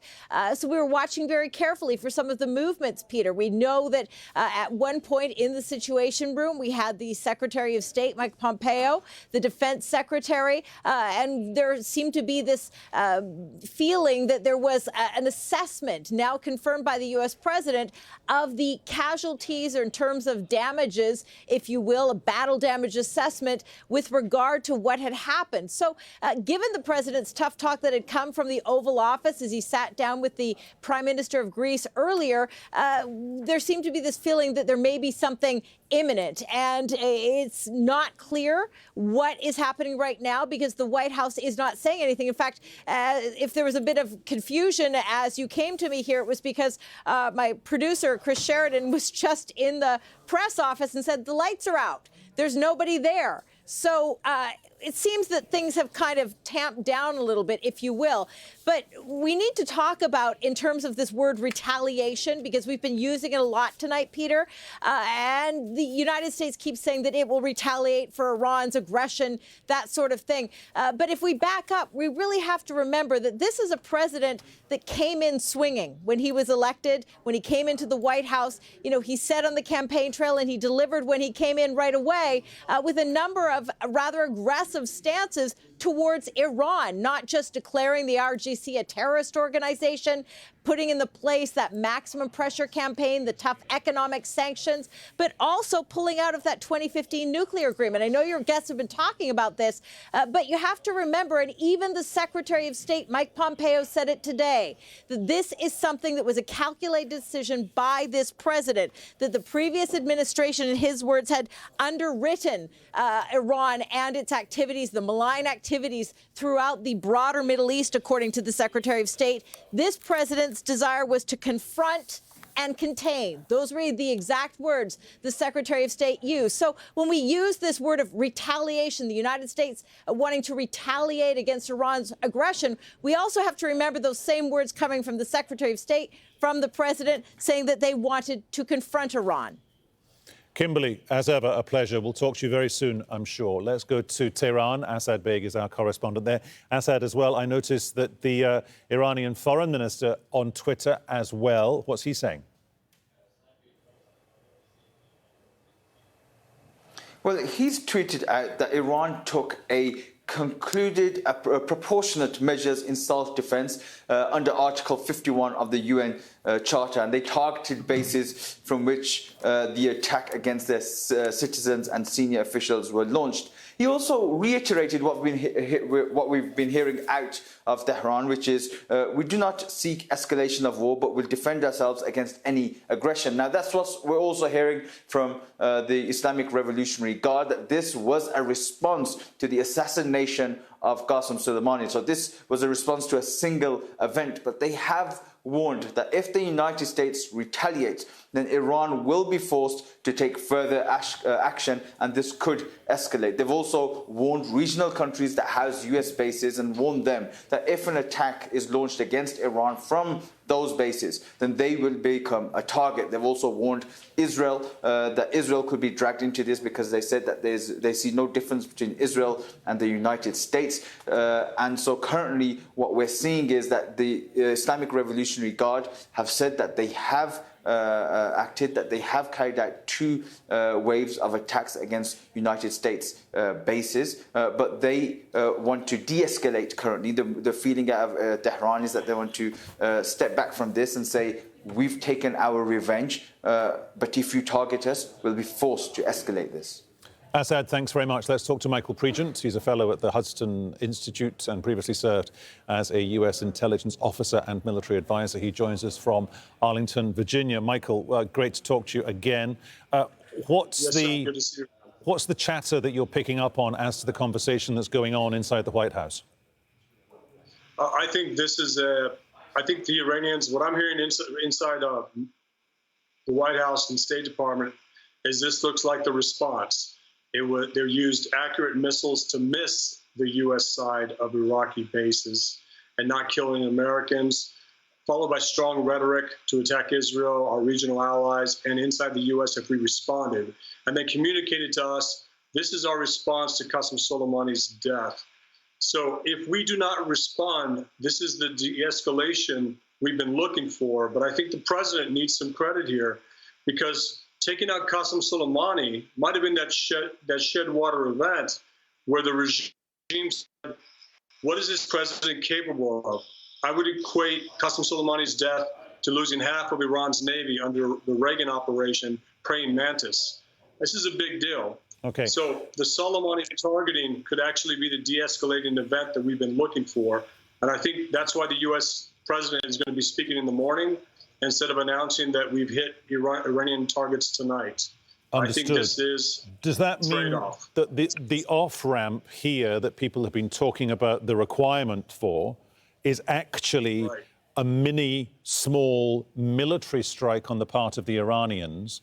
And can we extrapolate that out and say that some of the the temperature has been taken out of this now because of the way the White House has not knee-jerk reacted. Right, and it's symbolic that the missile attack had to come from Iran. It couldn't be an Iraqi proxy. It had to come from Iran to demonstrate that they were willing to counter the U.S. strike against Qasem Soleimani. They used precision enough missiles to miss U.S. targets to not have the president have to weigh the decision tonight. They killed an American. They wounded an American. I have to respond. I think this is a de-escalation event for Iran, but I think we still have an Iraq problem. Iraq should issue a statement condemning the attack on Iraqi sovereign territory and injuring, if not killing, Iraqi service members on those same bases. This is an opportunity for Iraq. Qasem Soleimani is not there anymore.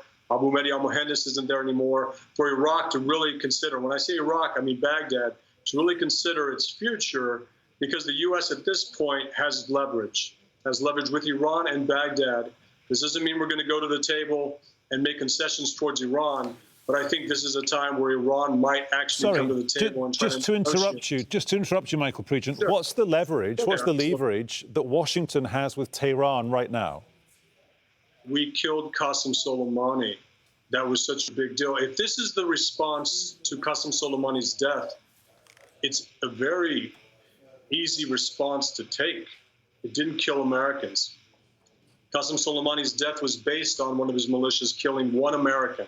So by killing, hang on, just to stop you there, by killing the man who some people say was being groomed to be the next supreme leader, taking him out of the equation, the man who almost got very close to carrying through on his dream, which was getting US personnel out of Iraq, you're saying that gives the US leverage? Yes, because this regime over the last 40 years, anytime you've hit it this hard and demonstrated resolve, it's backed down. The president party asked himself, Nate, give me 5 men. If I hit any of these men, does it stop? No, sir. Why? Qasem Soleimani's alive. What about this man? No, sir. Qasem Soleimani's alive. What about Qasem Soleimani? I'm pretty sure everybody looked around the room and said, Qasem Soleimani? And Qasem Soleimani was targeted. That man was, like you said, possibly being groomed to take over the supreme leader's position, and also pushing Raisi aside, others that want that position. I think the president made the right decision. It was the right message to send, meaning if you want to send a message to Tehran to stop, I think this is the message, but we had to give them a face-saving gesture. And if tonight's attack was that face-saving gesture, then this is de-escalation. Okay, we have to leave it there. I'll interrupt you there, but Michael Pregent, thank you so much for joining us here on Al Jazeera. Thank you. It's just gone 6 a.m. in Baghdad, 6:30 in Tehran, 10 p.m. in Washington, D.C. I'm Kamal Santamaria here in Doha with continuing coverage of the new developments out of the Gulf this Wednesday. As you've been hearing, Iran has launched more than a dozen ballistic missiles at joint US-Iraqi facilities in Iraq. At least 2 bases have been targeted. One of them is in Erbil and also the Ain al-Assad air base in Anbar province. Also, Iran's Revolutionary Guard has issued a warning to Israel and other US allies in the region, saying they will be attacked if their countries are used for strikes against Tehran. Now, in the last 20 or so minutes, we've had reaction from the US president on Twitter, of course, and he starts by saying all is well. Missiles launched from Iran at 2 military bases located in Iraq. Assessment of casualties and damages taking place now. So far, so good. We have the most powerful, most well-equipped military anywhere in the world by far. I will be making a statement tomorrow morning. And then we've also heard from Iran's Foreign Minister Mohammad Javad Zarif. This is what he said. He said this before Donald Trump, I should point out as well. Iran took and concluded proportionate measures in self-defense under Article 51 of the United Nations Charter, targeting a base from which cowardly armed attack against our citizens and senior officials were launched. We do not seek escalation or war, but will defend ourselves against any aggression. So that's the reaction we've had from 2 of the biggest players, we would say. Another development we've got is that the US Federal Aviation Authority, the FAA, has now banned US airlines from flying over airspace in Iraq, also in Iran, in the Gulf of Oman a bit further south, and the waters between Iran and Saudi Arabia. In other words, the Gulf itself. It is citing, quote, the potential for miscalculation or misidentification. This is how the region's airspace looked at 0100 hours GMT. That was 2 hours ago, and we'll be keeping an eye on how the skies are looking. That is a ban for US carriers, but we'll see what knock-on effect there will be.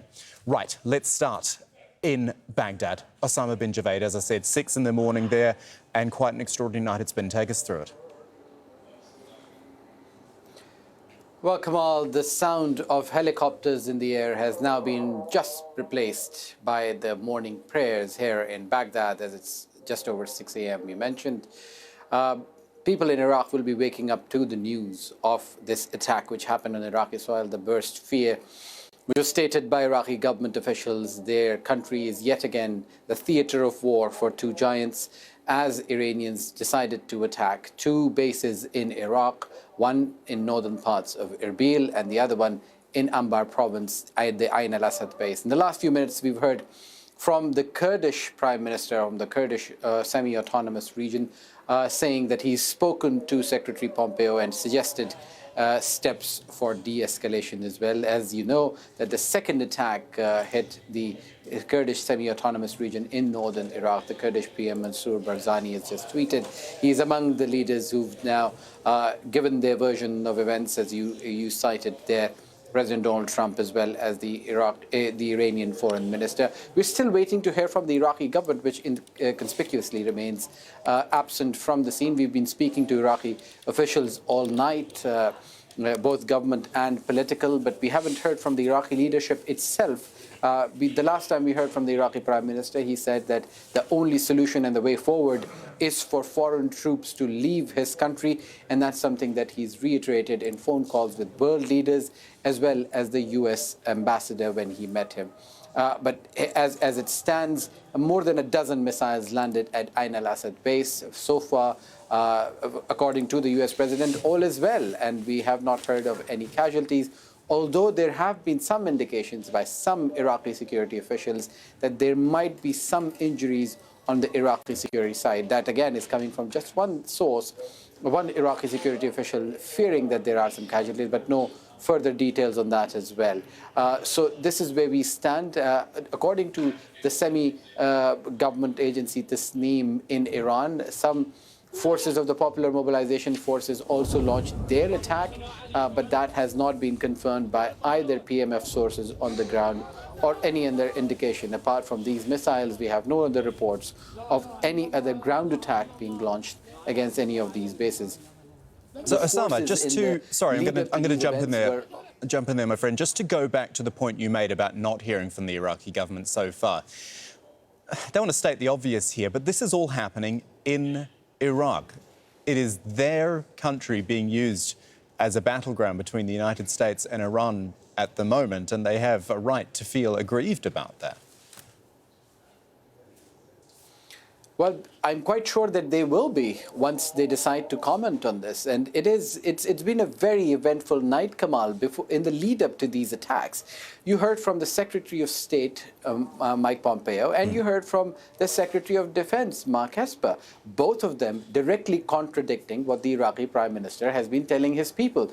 Mark Esper saying that the letter does not, an unsigned letter in his words, does not signal a change in policy. The Iraqi PM a few hours ago said that the last communication that he's had with the coalition was that letter, in fact. And Mike Pompeo came on the podium and laughed about Qasem Soleimani being indicated as somebody who was carrying a message, something directly that the Iraqi Prime Minister had told his parliament, that Qasem Soleimani was going to meet him in a few hours before he was assassinated. So again, Iraq finds itself in a very difficult spot where the Prime Minister has directly been contradicted by both Secretary of Defense and State and the Iraqi Prime Minister had been warning that there are concerns that Iraq will be dragged into this war. It does not want to be dragged into this war. And that was the concern on the ground, on the streets of Baghdad. When we were speaking to people, they were concerned, they were afraid. They fear the repercussions of what could happen as more and more steps are taken. One MP said to us that what happens when one American's death caused the death of an Iranian general? What if Iran attacks and more Americans are killed? Where does it stop? And that is the kind of concern that we see on the streets here in Iraq. And I'm quite sure that many Iraqis will wake up to this news as their worst nightmare that they were expecting of the repercussions after Qasem Soleimani and Abu Mahdi al-Muhandis were assassinated. Just one thing I'd like you to clarify for me, Osama, and that is the bases which have been hit. Are these Iraqi bases? Are these joint facilities? Are these places where US troops happen to be stationed? Just for clarification. Well, Kamal, there are no U.S. bases per se in Iraq. Right. All of the facilities that the U.S.-led coalition is using are in fact Iraqi bases. The Ain al-Assad base goes back to the 1970s. It was established by even before Saddam Hussein, and it was taken in the US-led invasion in 2003. It was handed back to the Iraqi security forces in 2011, and in 2014 when the US forces started their operation against ISIL, they refurbished that base, and we've been to that base multiple times, and we've seen the kind of operations, the reconnaissance operations which happen from Ain al-Assad, the kind of drones which are flown there, ground assets which are there. It's a sprawling complex and probably holds more than a few hundred troops at any given time.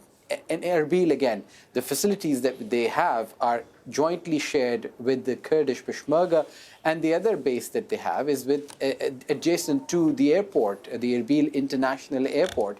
So besides the consulate and the embassy, that those are sovereign U.S. territories on Iraqi land, every other base is a joint base with one or another Iraqi security apparatus. Excellent. Good to clear that up. We'll talk to you again soon. Osama bin Javaid in Baghdad. Just to remind you of the team, there's Osama on the left. Asad Beg is in Tehran as well. We've got Harry Fawcett in West Jerusalem, talking to them all shortly, but starting now with Kimberly Halkett at the White House, where it is 10 past 10 in the evening. Kimberly, did I hear you correctly saying before that while the president is tweeting, the press secretary's office has gone dark? Yes, that is exactly what you heard me say. Quite perplexing that at such a heightened moment, not only did we see the lights go out in the press office, our main source of information here at the White House, but we saw the vice president leave. Now, he doesn't live here at the campus, so it's not unusual for him to leave in the evening. But given the tensions and what we're talking about, it was somewhat surprising, given we know that he was here as well as the Secretary of State, the Defense Secretary, even the chair of the Joint Chiefs of Staff, at one point in the Situation Room alongside the president, as we were hearing the news and the reports of these two strikes on the bases there where U.S. personnel, military personnel inside Iraq are occupying. So this was somewhat perplexing, because what we can deduct from all of this is the only person communicating what's happening right now is the president, who's sitting in the residence behind me tweeting, because he did tweet that all is well. We don't know what that means, and that we now have to wait until the morning. So given the fact that it's 10 past 10 local time here, at least 8 hours, one would suspect, until the president, in fact, will be talking to us. Now, Kamal, I will tell you that I have lost our IFB connection, so I'll just finish up with a couple of thoughts if you are still hearing me. But the president's really backed himself into a corner. Essentially, he had earlier in the day had some very tough talk with the Prime Minister of Greece alongside him in the Oval Office, saying that if Iran took any action, that the United States would respond, that there would be some sort of response that would be very proportional, if you will. But we haven't seen any evidence of that or had any reports of that. So we're left kind of wondering what this all means. And again, this is something that we will have to wait now, we suspect, some number of hours until we hear from the U.S. president when he says he will make an address to tell us what's going on in the morning. Kimberly Halkett doing a great job there at the White House. We'll be back with her when we connect again later on. Moving on to Tehran now. Here's Assad Beg. Assad, let's compare what, as Kimberly was saying, Donald Trump tweeting all is well, almost a sort of nothing to see here thing. And as she says, we don't really know what that means yet. By comparison, Mohammad Javad Zarif's tweet, quite nuanced, actually referencing the UN, what was it, Article 51 of the UN Charter. That's right. As far as Iran is concerned, this is a retaliation and a defensive action. And Javad Zarif saying that we don't seek war. And that's exactly what the Revolutionary Guard here have been saying. It's what politicians have been saying. As far as they're concerned, this is a reaction to a specific event. And that event was the assassination of Qasem Soleimani. We understand that Iran has also written to the United Nations and the Secretary General, and they've said that they are not seeking war and have warned against any military adventurism against Iran. So that letter's gone to the United Nations and the Secretary General. But we knew that this was happening. We knew that this was going to happen. Because it was a matter of when, not if. Because the population, the people on the streets were asking for revenge. The politicians were calling for revenge. And even the Supreme Leader, Ayatollah Khamenei, has said that there would be a retaliation, that there would be revenge. And the authorities, the political establishment here were under immense pressure from the public. Because Qasem Soleimani was a high-profile figure. He was revered as a patriot. And after the days of mourning, as he was being buried, Iran essentially has made a statement by launching those 2 waves of attacks. Now, what we do understand is that we are hearing from some of the IRGC, the Revolutionary Guard-linked news agencies, that there are 2 kinds of missiles fired. One has a range of 500 kilometers and has a guiding system, and the other one is the Qiyam. It's called the Qiyam, and it has a range of 750 to 800 kilometers. But Iran says they don't want escalation, but they have warned regional countries that host US bases that if an attack is launched against Iran using those bases, Iran will retaliate. They've also said that they do not differentiate between Israel and the United States, and Iran does have proxies and militias and allies in the region. They have militias in Iraq. They have the Houthi rebels in Yemen. They have militias in Syria, but also they have Hezbollah in Lebanon. And if the United States decides to retaliate, then this could escalate very, very quickly. Assad, just a quick mention, if you wouldn't mind, about, and let's not forget where all of this started, the death of Qasem Soleimani. We're seeing live pictures of... Is this the final stage of the burial? Because it's been a long process, 3 full days. Yes, his body was brought first to Avaz, then the holy city of Mashhad, then the funeral took place in Tehran here on Monday, where hundreds of thousands of people came out onto the streets. The Supreme Leader Ayatollah Khamenei led the prayer, and then it was taken to the holy city of Qom, and now to his home city of Kerman, where he wanted to be buried alongside those that died fighting in the Iran-Iraq war. Now that burial was postponed because yesterday there was a stampede and there were multiple casualties, and the authorities didn't want another incident because his home city has a population of around 820,000, but hundreds of thousands of people converged on that city to say their farewells. So we understand that he's currently being buried now, and he was a very popular figure. His assassination has managed to unite the different political factions here in Iran. Just back in November, there were widespread anti-government protests. Now we have popular support for the government and political establishment here because of this assassination. There's been images of Qasem Soleimani put up around the country on billboards over motorway hangovers. Even if you go to an ATM and want to withdraw some money, you will see an image of Qasem Soleimani on those screens. We saw people carrying his image, but also chanting and asking for revenge. Intiqam, intiqam, the Farsi word for revenge. And the head of the IRGC yesterday spoke to the crowds, and he said that there would be revenge, and it would be crushing, and it would be something that the United States remember. But he is being buried now in this final ceremony that was postponed after that stampede yesterday. Thank you. Asa Beg in Tehran. More with Assad shortly. So much of what we're seeing at the moment is coming in on Twitter.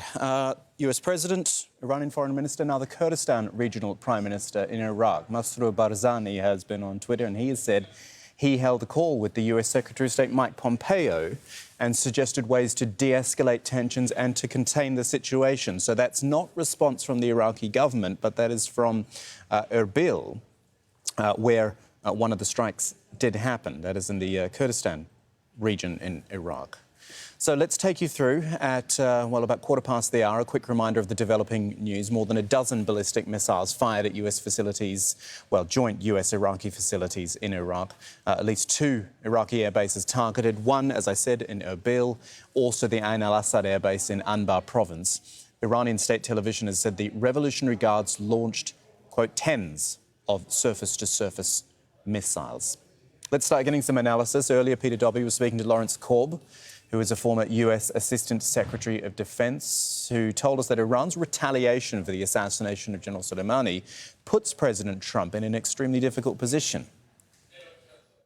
President Trump has no good options.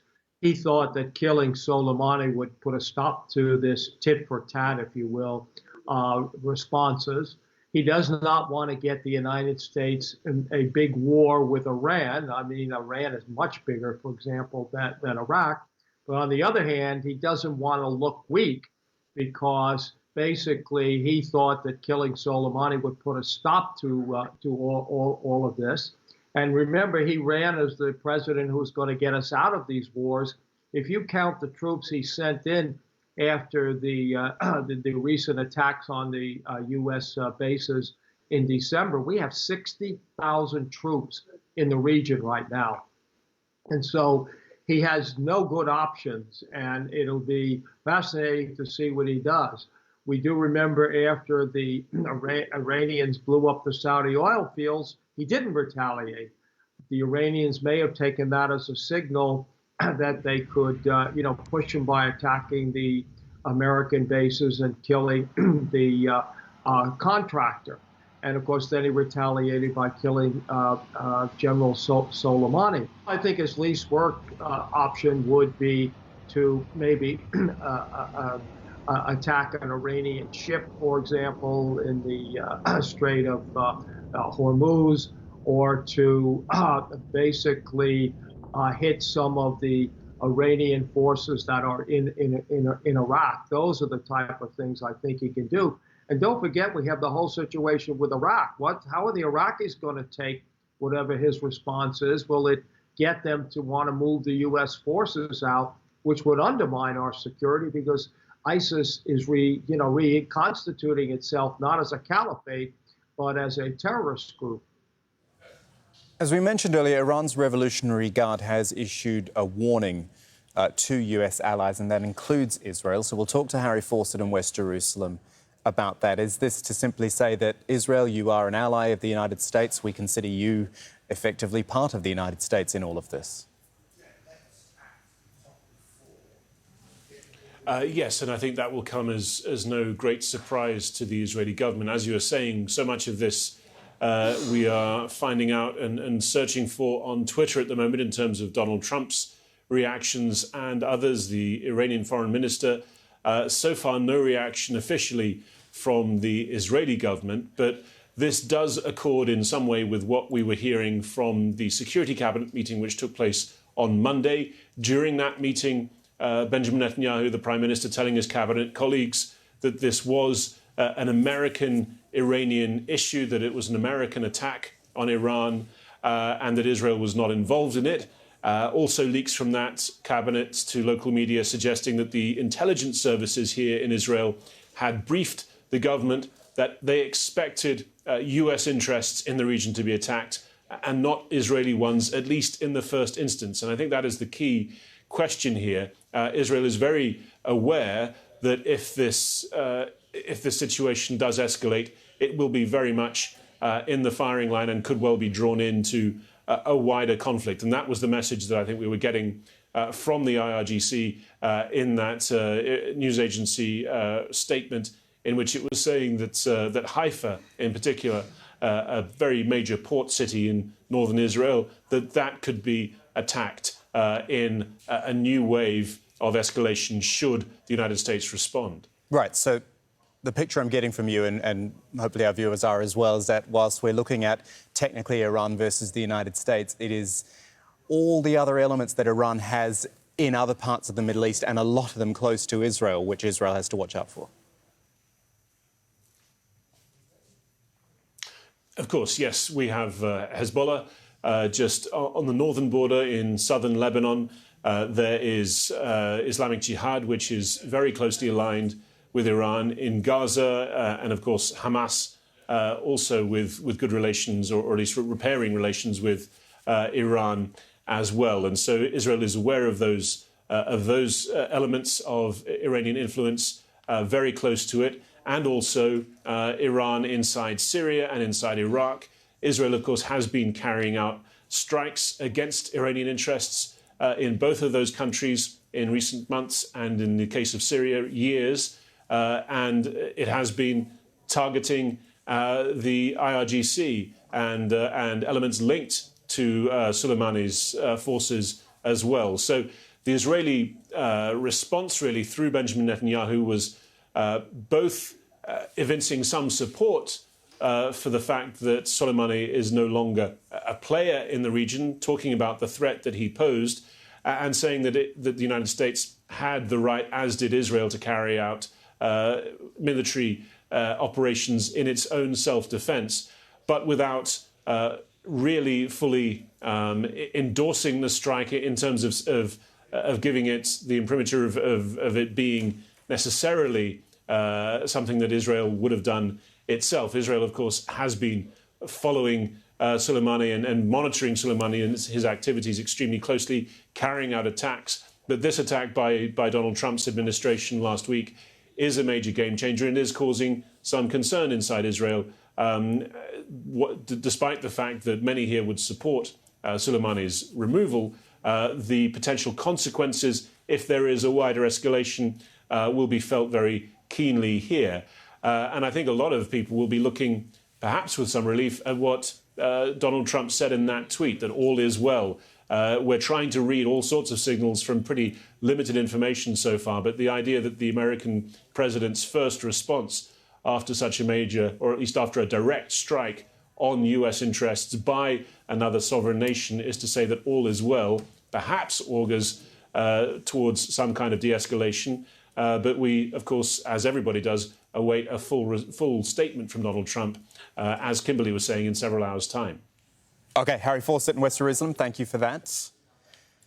A bit of context now, because so much of this is about the US presence in the Middle East. It has been joint US-Iraqi facilities which have been attacked today. The US has had a military presence here in the Middle East for decades, really. 60,000 troops deployed across 20 countries. There are bases and facilities throughout the region. That includes Bahrain, the United Arab Emirates, Jordan and Syria.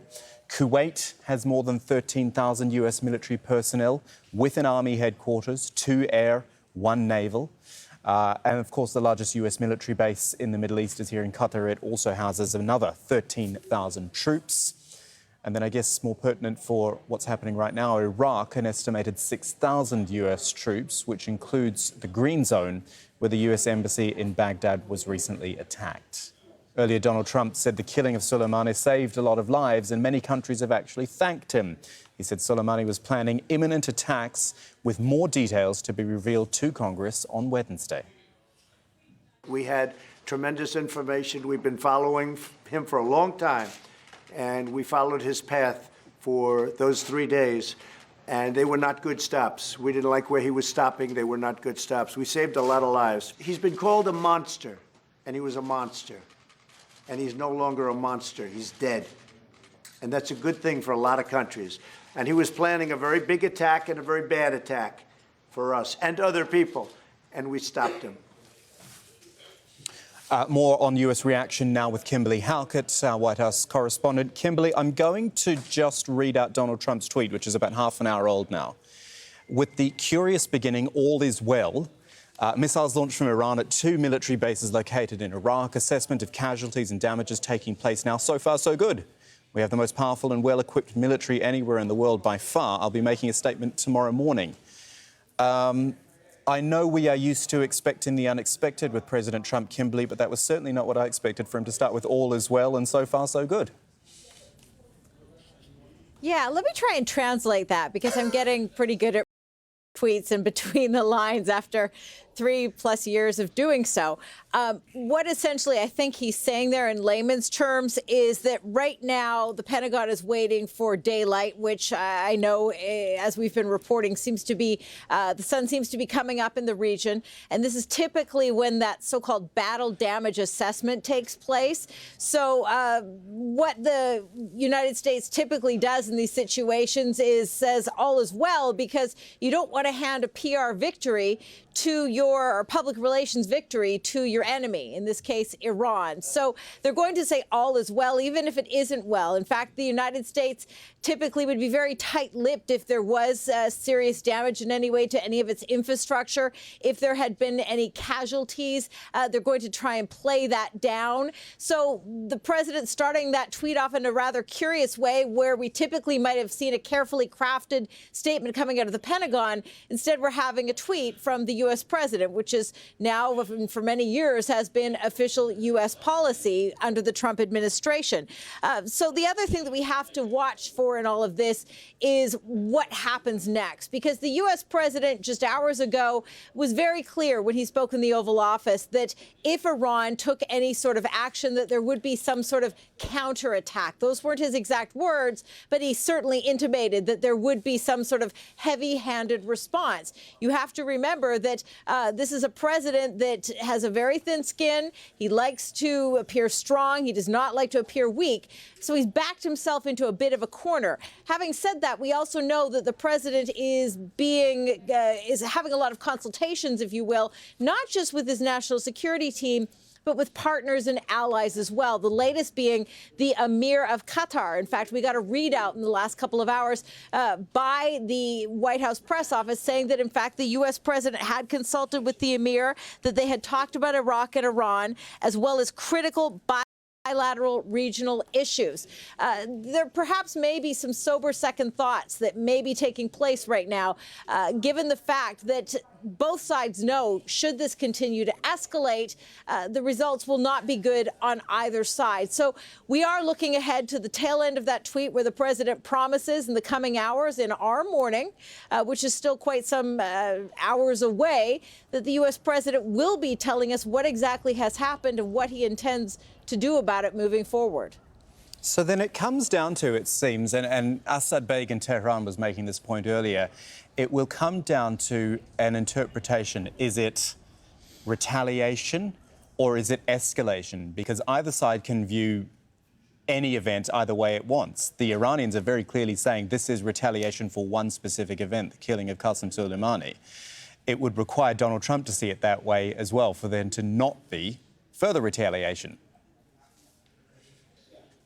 And both sides have had some curious starting points. You know, when convenient, the U.S. will say that for 40 years, Iran has been responsible for malign activity, is the phrase that's used in the broader Middle East. You could also make the argument from Iran's standpoint that the aggression towards Iran started the day Donald Trump waltzed into the Oval Office and took over the presidency and the White House, essentially declaring the IRGC a terrorist organization, putting in place that so-called maximum pressure campaign against Iran, the tough economic sanctions, pulling out of the Iran nuclear agreement to limit its nuclear program. These are very provocative actions. Add to that some of the staff that Donald Trump has hired not just the hawkish Secretary of State Mike Pompeo, but for a while we had the National Security Advisor John Bolton advising the president. He has one who penned an op-ed in the Wall Street Journal, I believe it was, advocating for a strike against Iran. Really, there was no trying to hide that this was an aggressive stance that was taking place. But I should note, as of today, this administration, as it has for many months, has been leaving room for negotiation in the midst of all of this tough talk, but really speaking out of both sides of its mouth. The latest example coming from the Secretary of State, Mike Pompeo, saying that he didn't want to start a war, but the United States would finish one.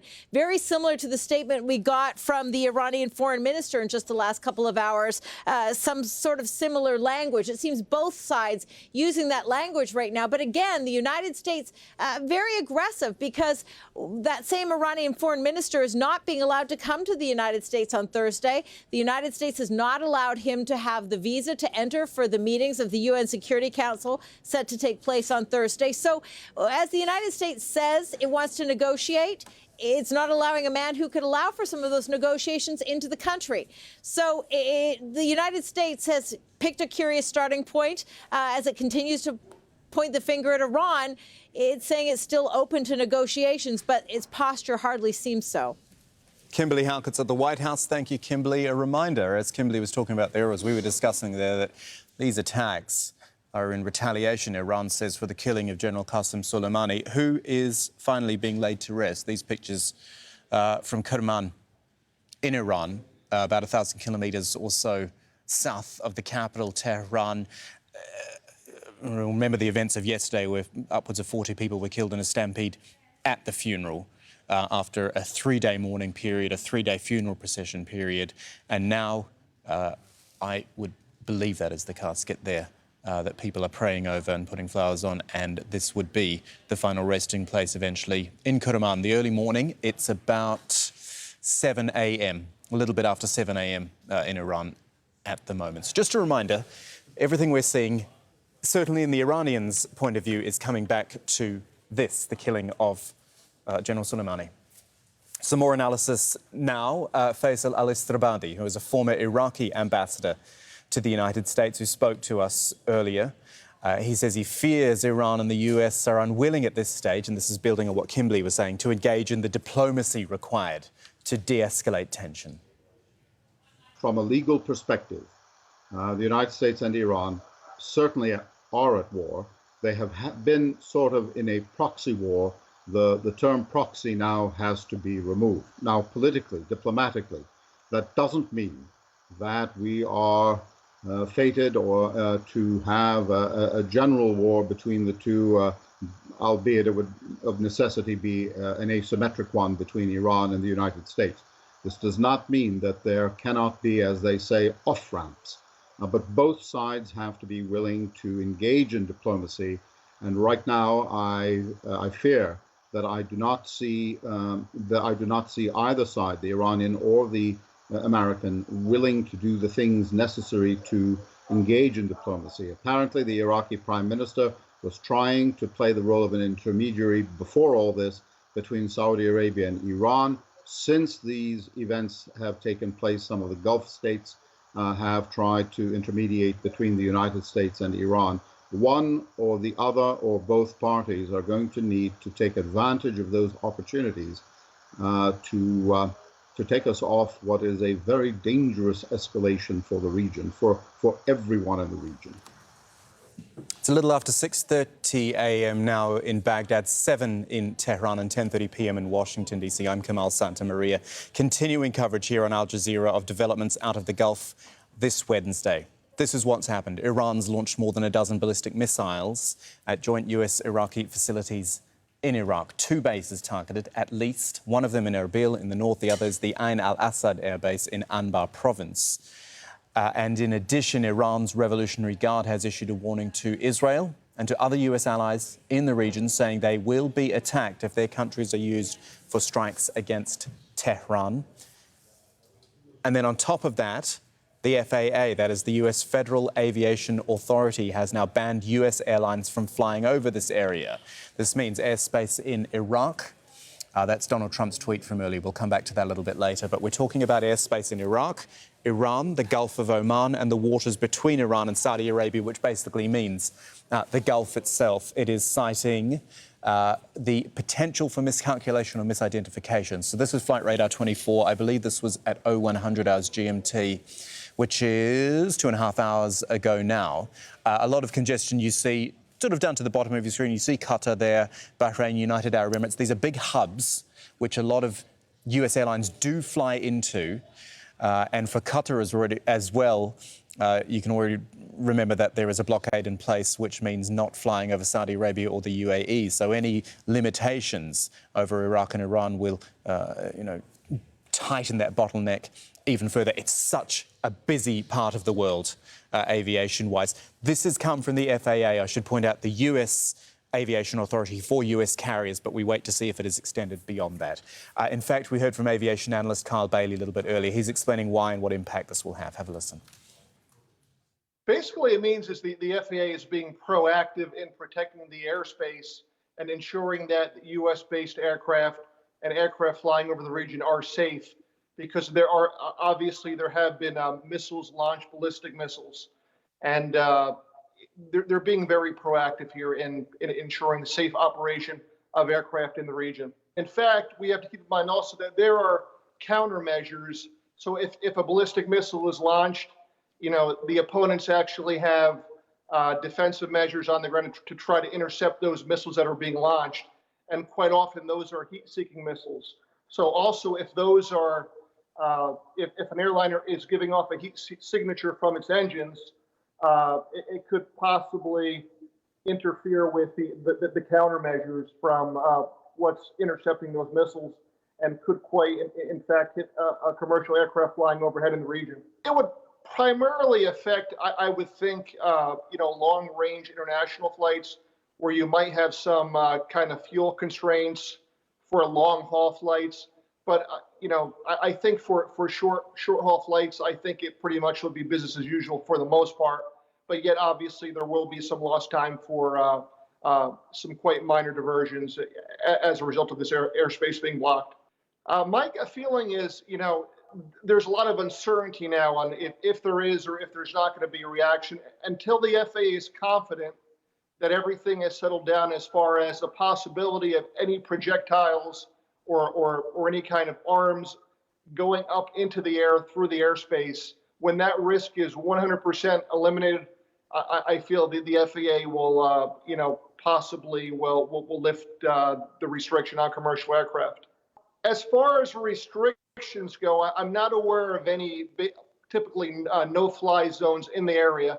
But for example, if security is lax in a particular area based on, civil unrest or conflict, the State Department will put out directives to U.S. passengers warning them of the particular activity that is happening, such as civil unrest or any kind of war activity, and that would be issued by usually the U.S. Department of State.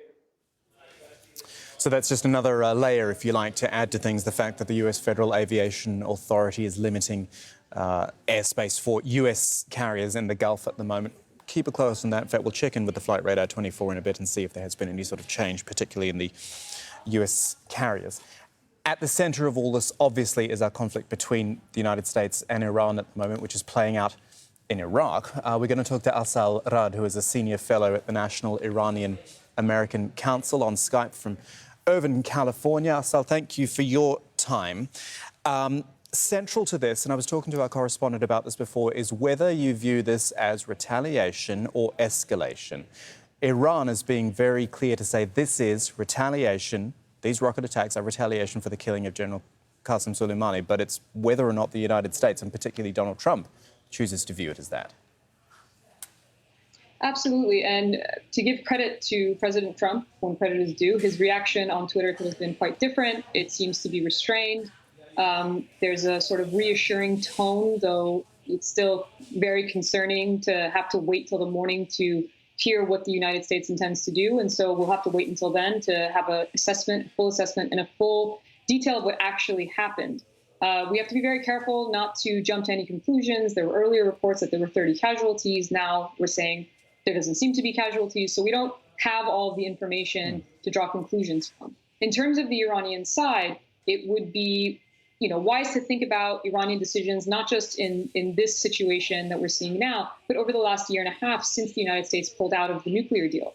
Iran has taken very clear, measured steps after the United States quit the nuclear deal. And it seems as though this is another very carefully measured retaliation. It was explicitly stated by Iran's Foreign Minister Javad Zarif that this was a retaliation, that Iran does not seek an escalation and does not seek war. So we'll have to see what the United States assesses.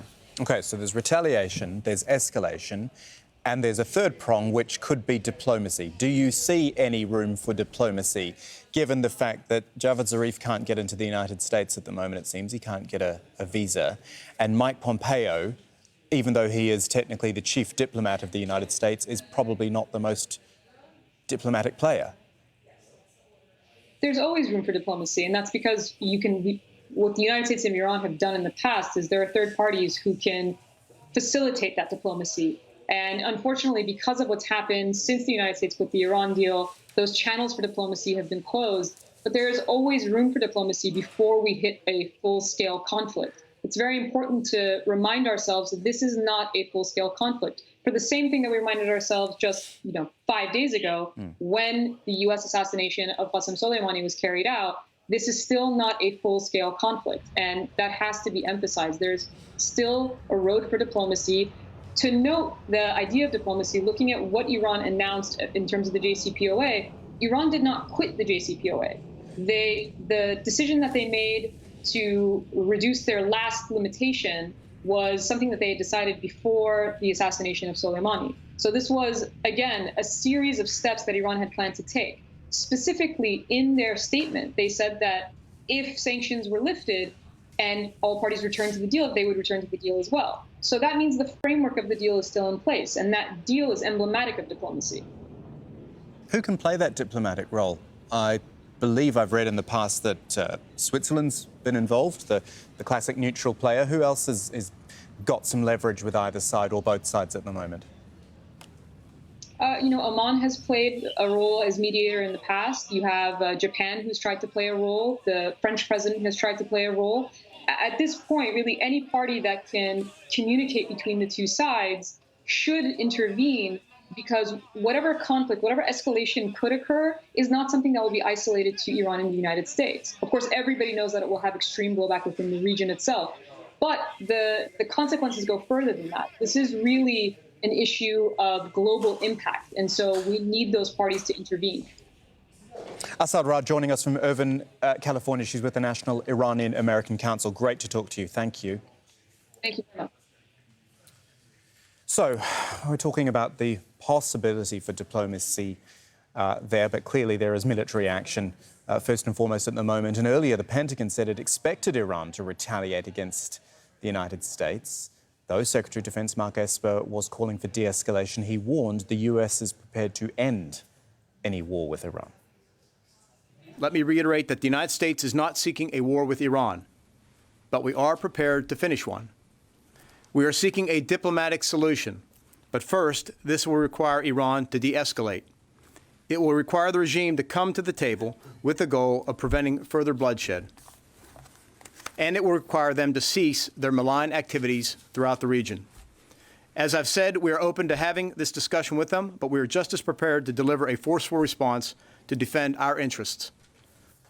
Earlier, we heard from Mark Kimmett, who is a former Assistant Secretary for Political Military Affairs. That was under the George W. Bush administration. He gave us some insight into how the US government will be responding to these attacks. Yeah, I think they're sitting in the Situation Room right now. They'll also have the CIA director in there. They'll have a couple of other key policy-making people inside there, and they're deciding what to do right now in terms of the response. They, of course, will first want to hear from the commanders on the ground. They'll have those people on a VTC inside of there, and they're going to ask for everybody's opinion, and then the president will make the decision. I would suspect Their options could well be a airstrike against those facilities that fired the missiles. I think that would be the most probable. They may do some other additional targets, such as, I'm speculating now, some of the speedboats in the Persian Gulf, some of the other military facilities where they may have been training some of the proxies inside of Iraq. But you can be sure that the target packages that need to be developed for these kind of operations have already been completed and have been sitting on the shelf for quite some time now. Well, what I find interesting is that there doesn't seem to be any hue and cry from the Iraqi government right now talking about the violation of sovereignty.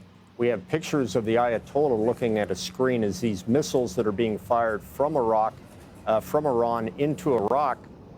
So without a doubt, that was happening. So I think it's reciprocal.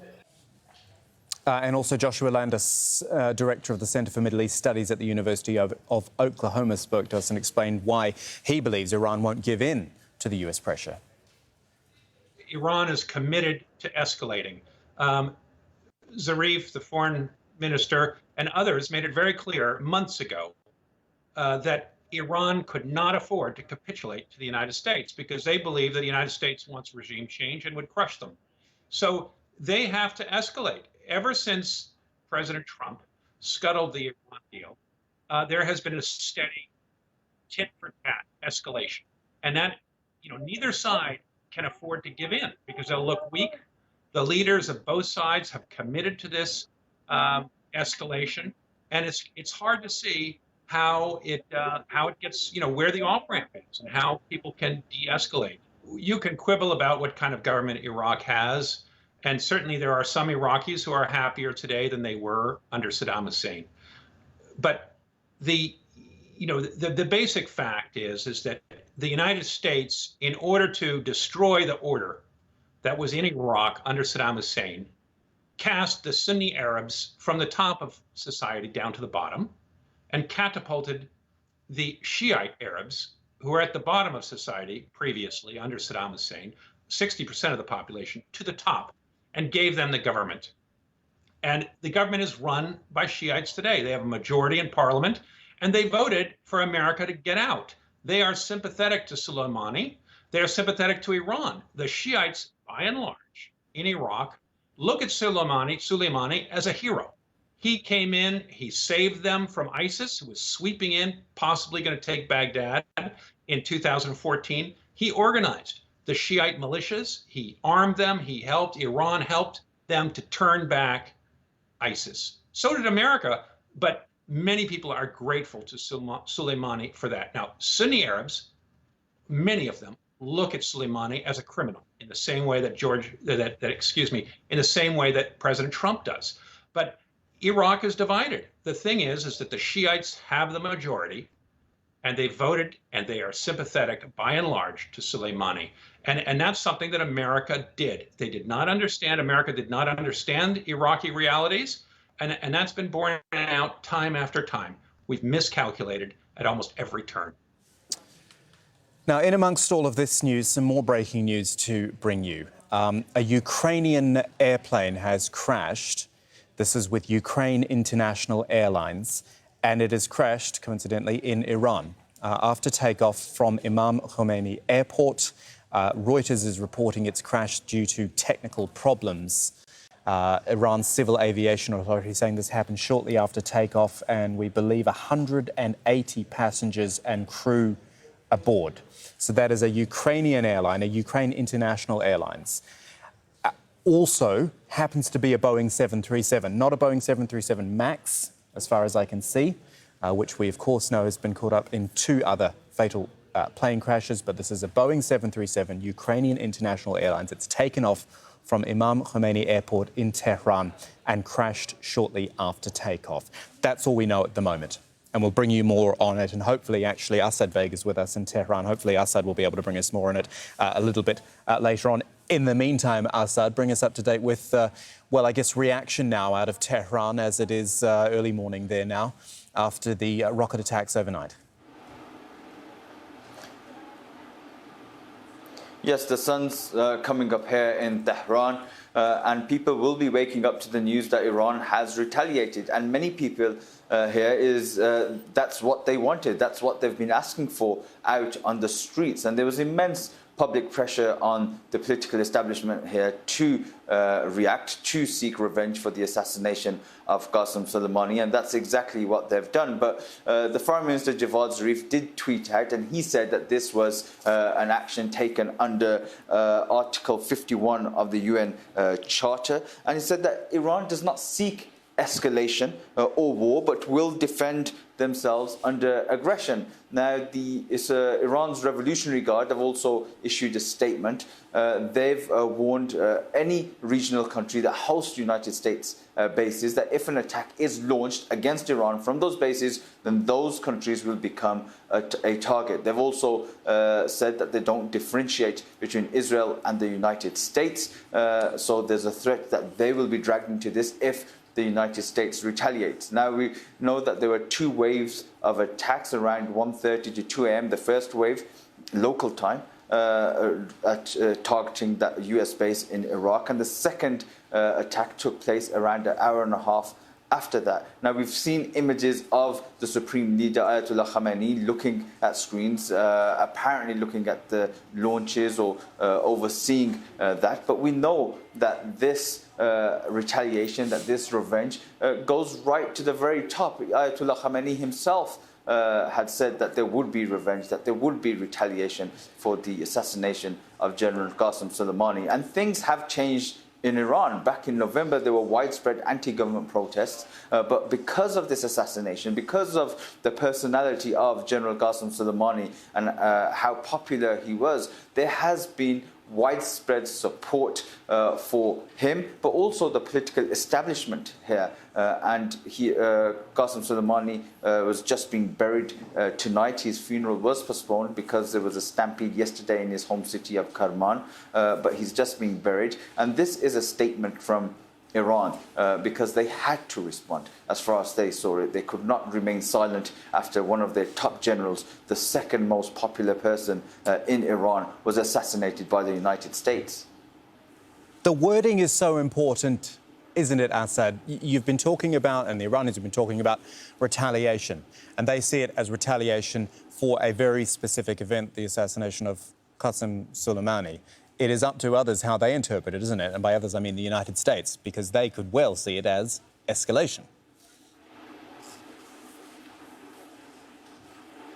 Absolutely.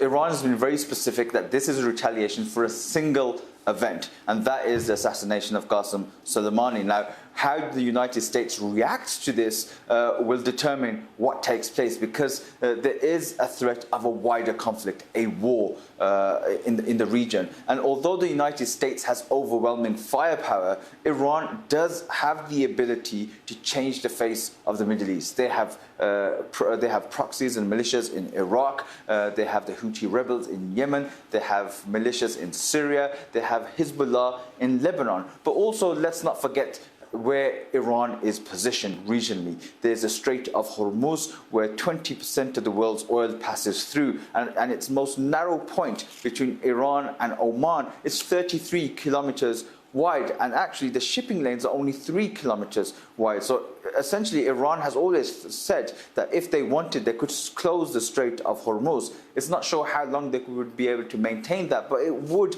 have a global impact. But Iran's also said that they have the ability to target United States bases in the region. Now, the best possible scenario could be that the United States say that there's not much damage, there's been no casualties, and they don't retaliate to Iran.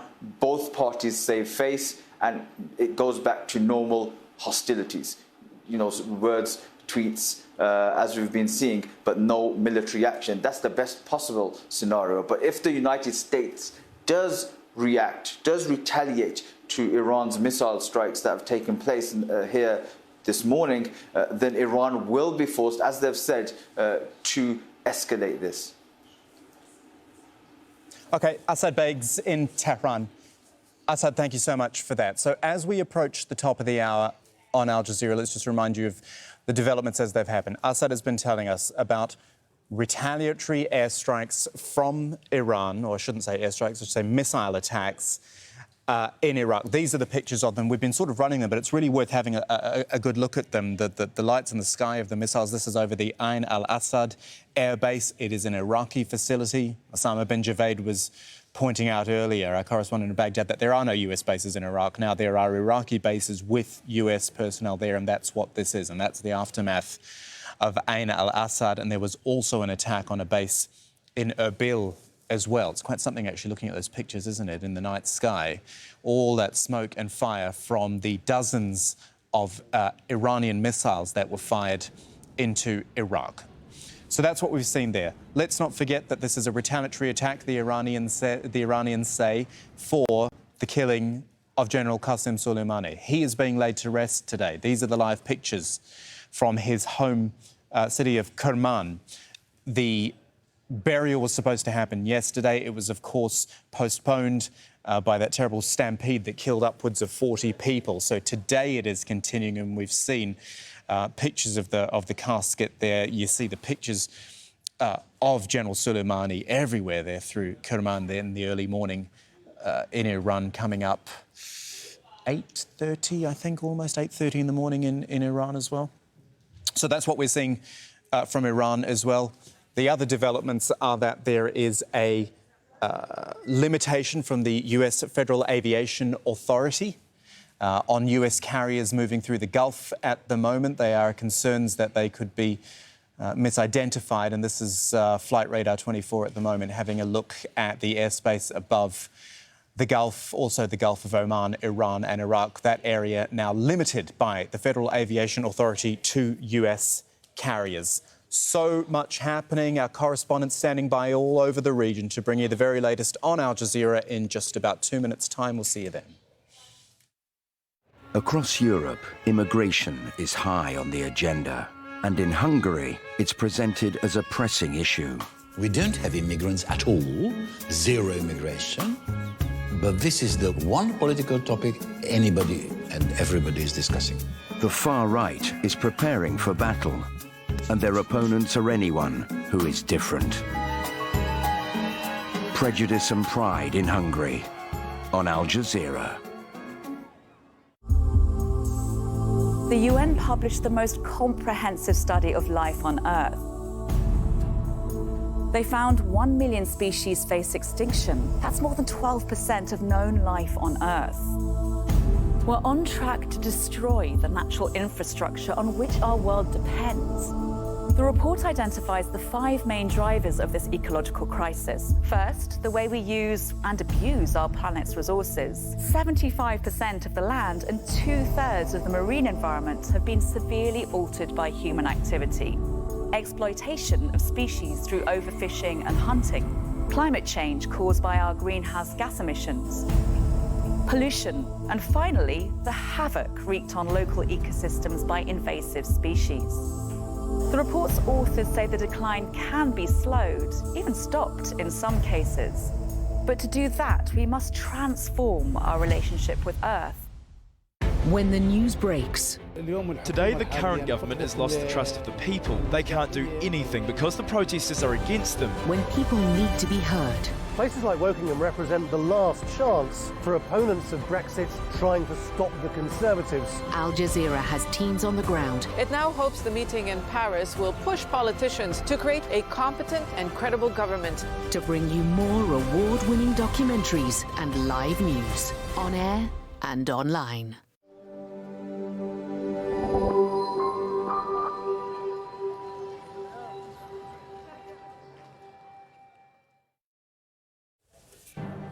Iran launches dozens of ballistic missiles at 2 Iraqi air bases, both of which host US forces.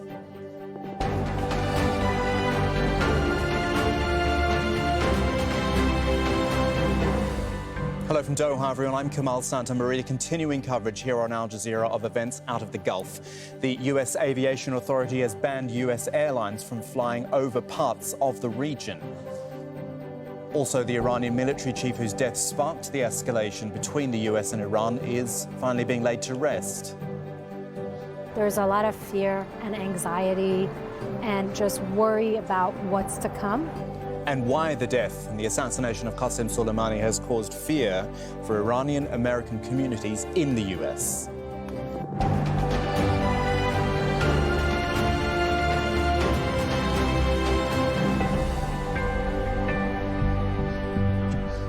Good morning from the Gulf, everyone. It's just past 7 a.m. here in Doha, as it is in Baghdad. It is 7:30 a.m. in Tehran. It is 11 p.m. in Washington, D.C. I'm Kamal Santamaria, continuing coverage of developments out of the region this Wednesday. The top line is that Iran has launched more than a dozen ballistic missiles at US-Iraqi facilities in Iraq. This is at least two bases we're talking about. One is in Erbil, the other is the Ain al-Assad air base in Anbar province. Also, Iran's Revolutionary Guard has issued a warning to other US allies in the region, and that includes Israel, saying they will be attacked if their countries are used for strikes against Tehran. Also, developments we're seeing from the US FAA, the Federal Aviation Authority, which has now banned US airlines from flying over this region. We're talking about airspace in Iraq to the west, Iran in the east, the Gulf of Oman as well, and then the waters between Iran and Saudi Arabia, in other words, the Gulf itself. It is citing, quote, the potential for miscalculation or misidentification. So let's go through some of the reactions so far. And obviously the first person we wanted to hear from, or were waiting to hear from, was the US President Donald Trump. He hopped on Twitter and he said this: all is well. Missiles launched from Iran at two military bases located in Iraq. Assessment of casualties and damages taking place now. So far, so good. We have the most powerful and well-equipped military anywhere in the world by far. I will be making a statement tomorrow morning. Here are our correspondents covering developments. Harry Fawcett is in West Jerusalem. We'll be talking to him in a little bit about, as we say, the threat towards Israel. There's Osama bin Javed in Baghdad. Then there's Assad Beg in Tehran. And we're starting with Kimberly Halkett, our White House correspondent, at 11 p.m. outside the White House. And as Donald Trump's saying, Kimberly, we have to wait till the morning to actually hear from him, it would appear. But take us through reaction in the meantime. Yeah, our morning being Wednesday morning. You've hit that. We haven't quite yet. So we expect the president to sleep, and then we presume that he will be making some sort of statement. But when we got the official daily guidance, as it's called, from the White House, there was no mention of any address by the U.S. president. So we're left wondering when this sort of statement of clarity will happen.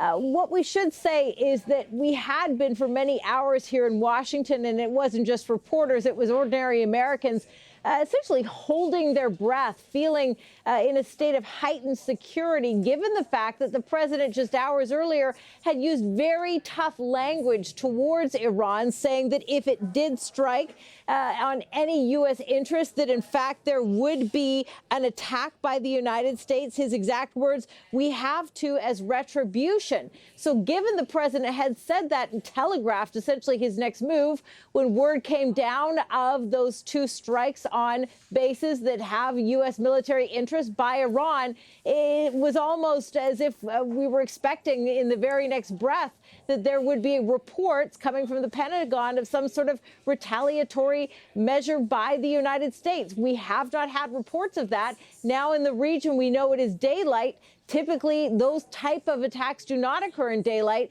So it seems that there has been some sort of pause that has taken place despite the president's tough talk.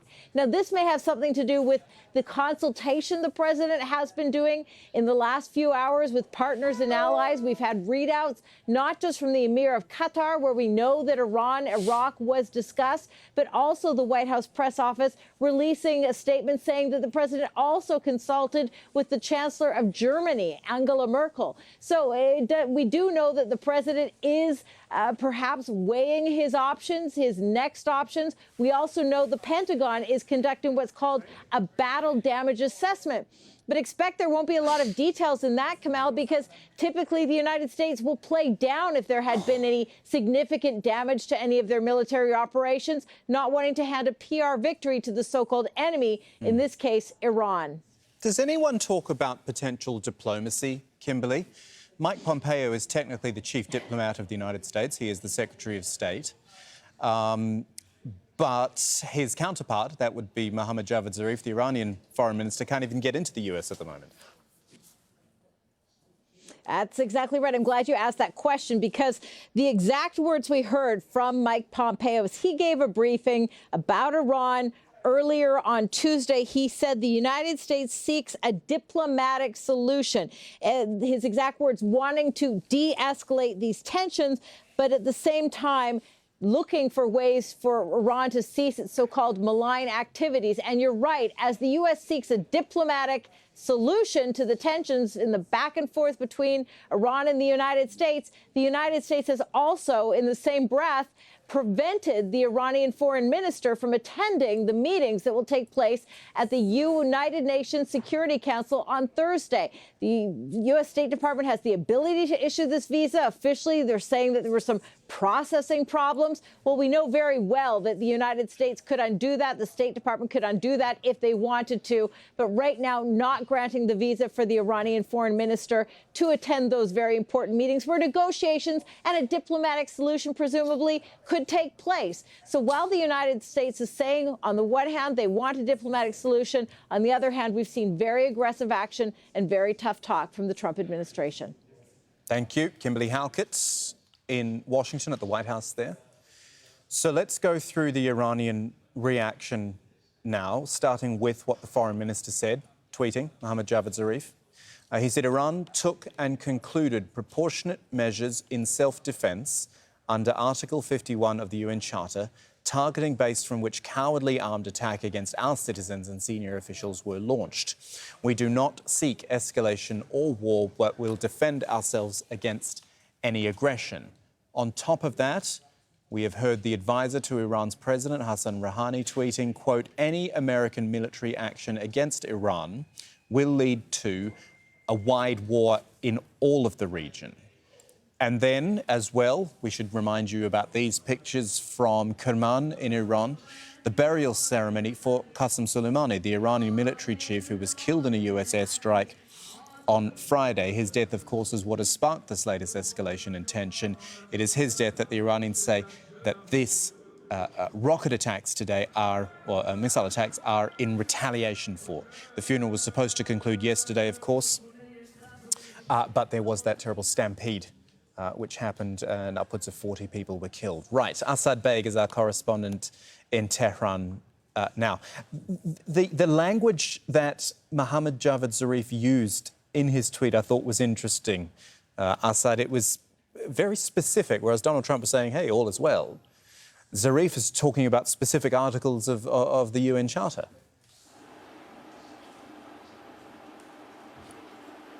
Yes, Javad Zarif's a diplomat, and whenever he talks, his position and the Iranian position is that they are acting within international law, that they are acting proportionately, and that this is self-defense as far as Iran is concerned, that this is a retaliation to that specific incident, the assassination of Qasem Soleimani, and not an excuse or a way for a wider conflict. Now, the IRGC, the Revolutionary Guard, have issued warnings. They've issued warnings to Israel. They've issued warnings to regional countries, saying that if they house US bases, they should ensure that no attack is launched against Iran from those bases. Otherwise, they will become targets. But before this before these missile strikes took place, the language coming out from Iran was that the United States had made a mistake, that it was a miscalculation, and that Iran would avenge their general Qasem Soleimani. Now, that's exactly what's happened. The politicians, the political establishment here were under immense pressure from the public, because out in the streets, hundreds of thousands of people came out for the funeral procession of Qasem Soleimani over those three or 4 days, and people on the streets were asking for revenge. The politicians were saying that they would avenge him, and even the supreme leader Ayatollah Khamenei said that he would be avenged, and that's exactly what they've done. But as far as Iran is concerned, that this is one specific retaliation to a specific incident, that is the assassination of Qasem Soleimani, and they do not want a wider war, they do not want a wider escalation, but that is now down to the United States and how they respond to these missile strikes. OK, Asad Beg, thank you for that. And from Tehran, we go to Baghdad. Here is Osama bin Javaid as the sun comes up there in Iraq. And lest we forget, in all of this, Osama, this attack has happened in Iraq. We're all talking about the escalation between the United States and Iran, or retaliation, or however it will be interpreted. These attacks are happening in Iraq. It leaves the Iraqi government in quite a position. Osama bin Javaid can't hear me. That's unfortunate. We'll try to reconnect with him. In the meantime, maybe Harry Fawcett can hear me. Harry Fawcett in West Jerusalem.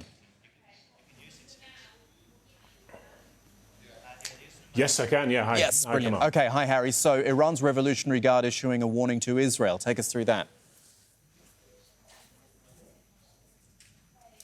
Yes, the IRGC, according to an Iranian news agency linked to it, is saying that if there is further escalation from the United States, then US allies in the region, including Israel, will feel the force of further Iranian action.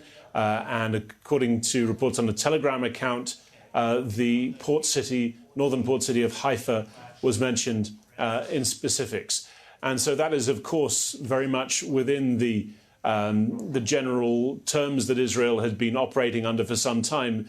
According to the leaks that were put through to the Israeli media on Monday after a Security Cabinet meeting here, there was an intelligence report given to the Israeli political leadership saying that the assessment was that there would be no immediate attack on Israel, that this was, for now, a US-Iran issue. But if there were, of course, a wider escalation, then Israel would very much run the risk of being drawn into that. The Israeli Prime Minister, Benjamin Netanyahu, reportedly telling his colleagues during that meeting that this was an attack carried out by the Americans on Iran, and that any response was likely to target US interests in the region rather than Israel. But the question, of course, remains what happens next. And if there is further escalation, then Israel, which has already been in some form of conflict with Iran for several years now in terms of its strikes on Iranian interests inside Syria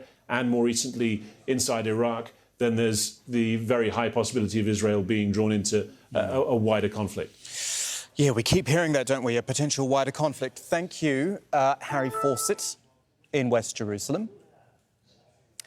And now we'll try again with Osama bin Javaid in Baghdad. Can you hear me, Osama? Yes, Kamal, I can hear you now. OK.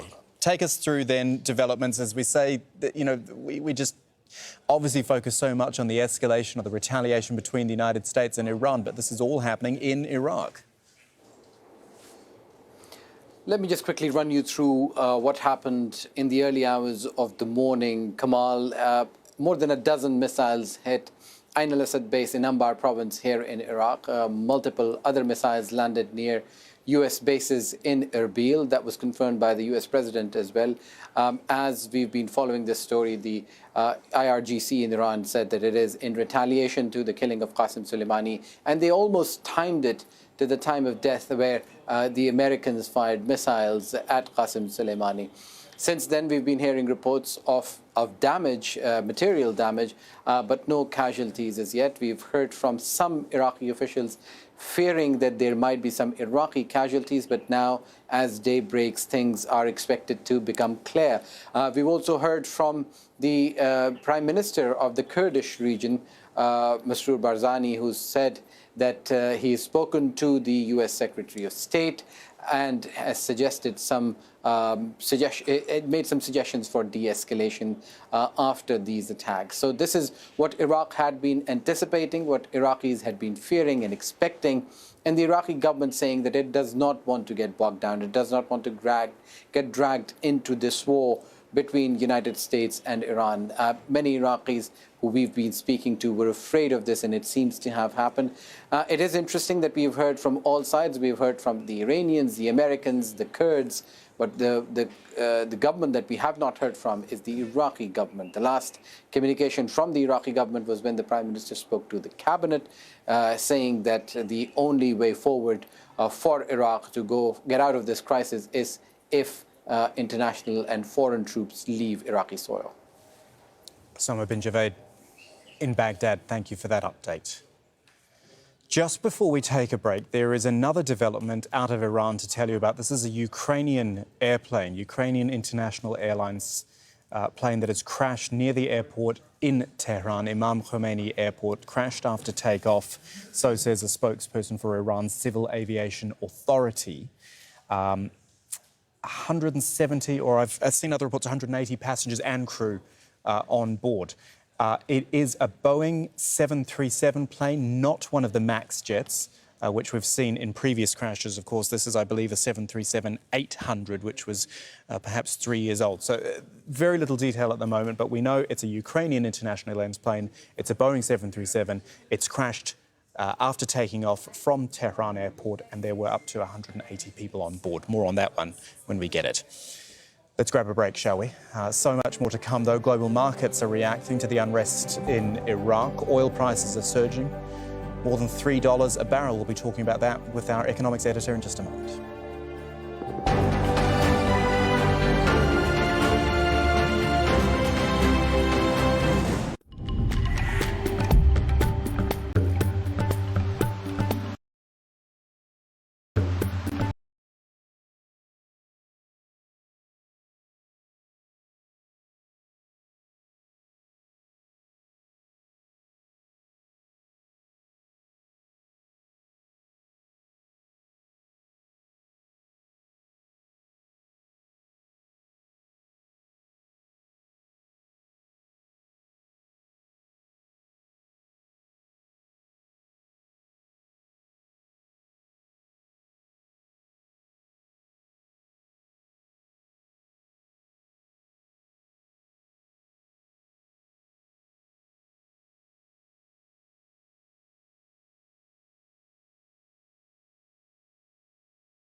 Iran launching more than a dozen ballistic missiles at US Iraqi facilities in Iraq. At least 2 bases targeted. One is in Erbil, and the Ain al-Assad air base in Anbar province is the other one. There's been a warning from Iran's Revolutionary Guard after the attack that Israel and other US allies in the region, they themselves would be attacked if their countries are used for strikes against Tehran. And global oil prices have started to fall, though. They were surging more than $3 a barrel following Iran's missile attack. The price of crude spiked at more than $71 a barrel before stabilizing. Tokyo's benchmark stock market has fallen nearly 2% since the attack. Hong Kong's down nearly 1% as well. Our economics editor, Abid Ali, is with us. here in the studio. Hi, Abid.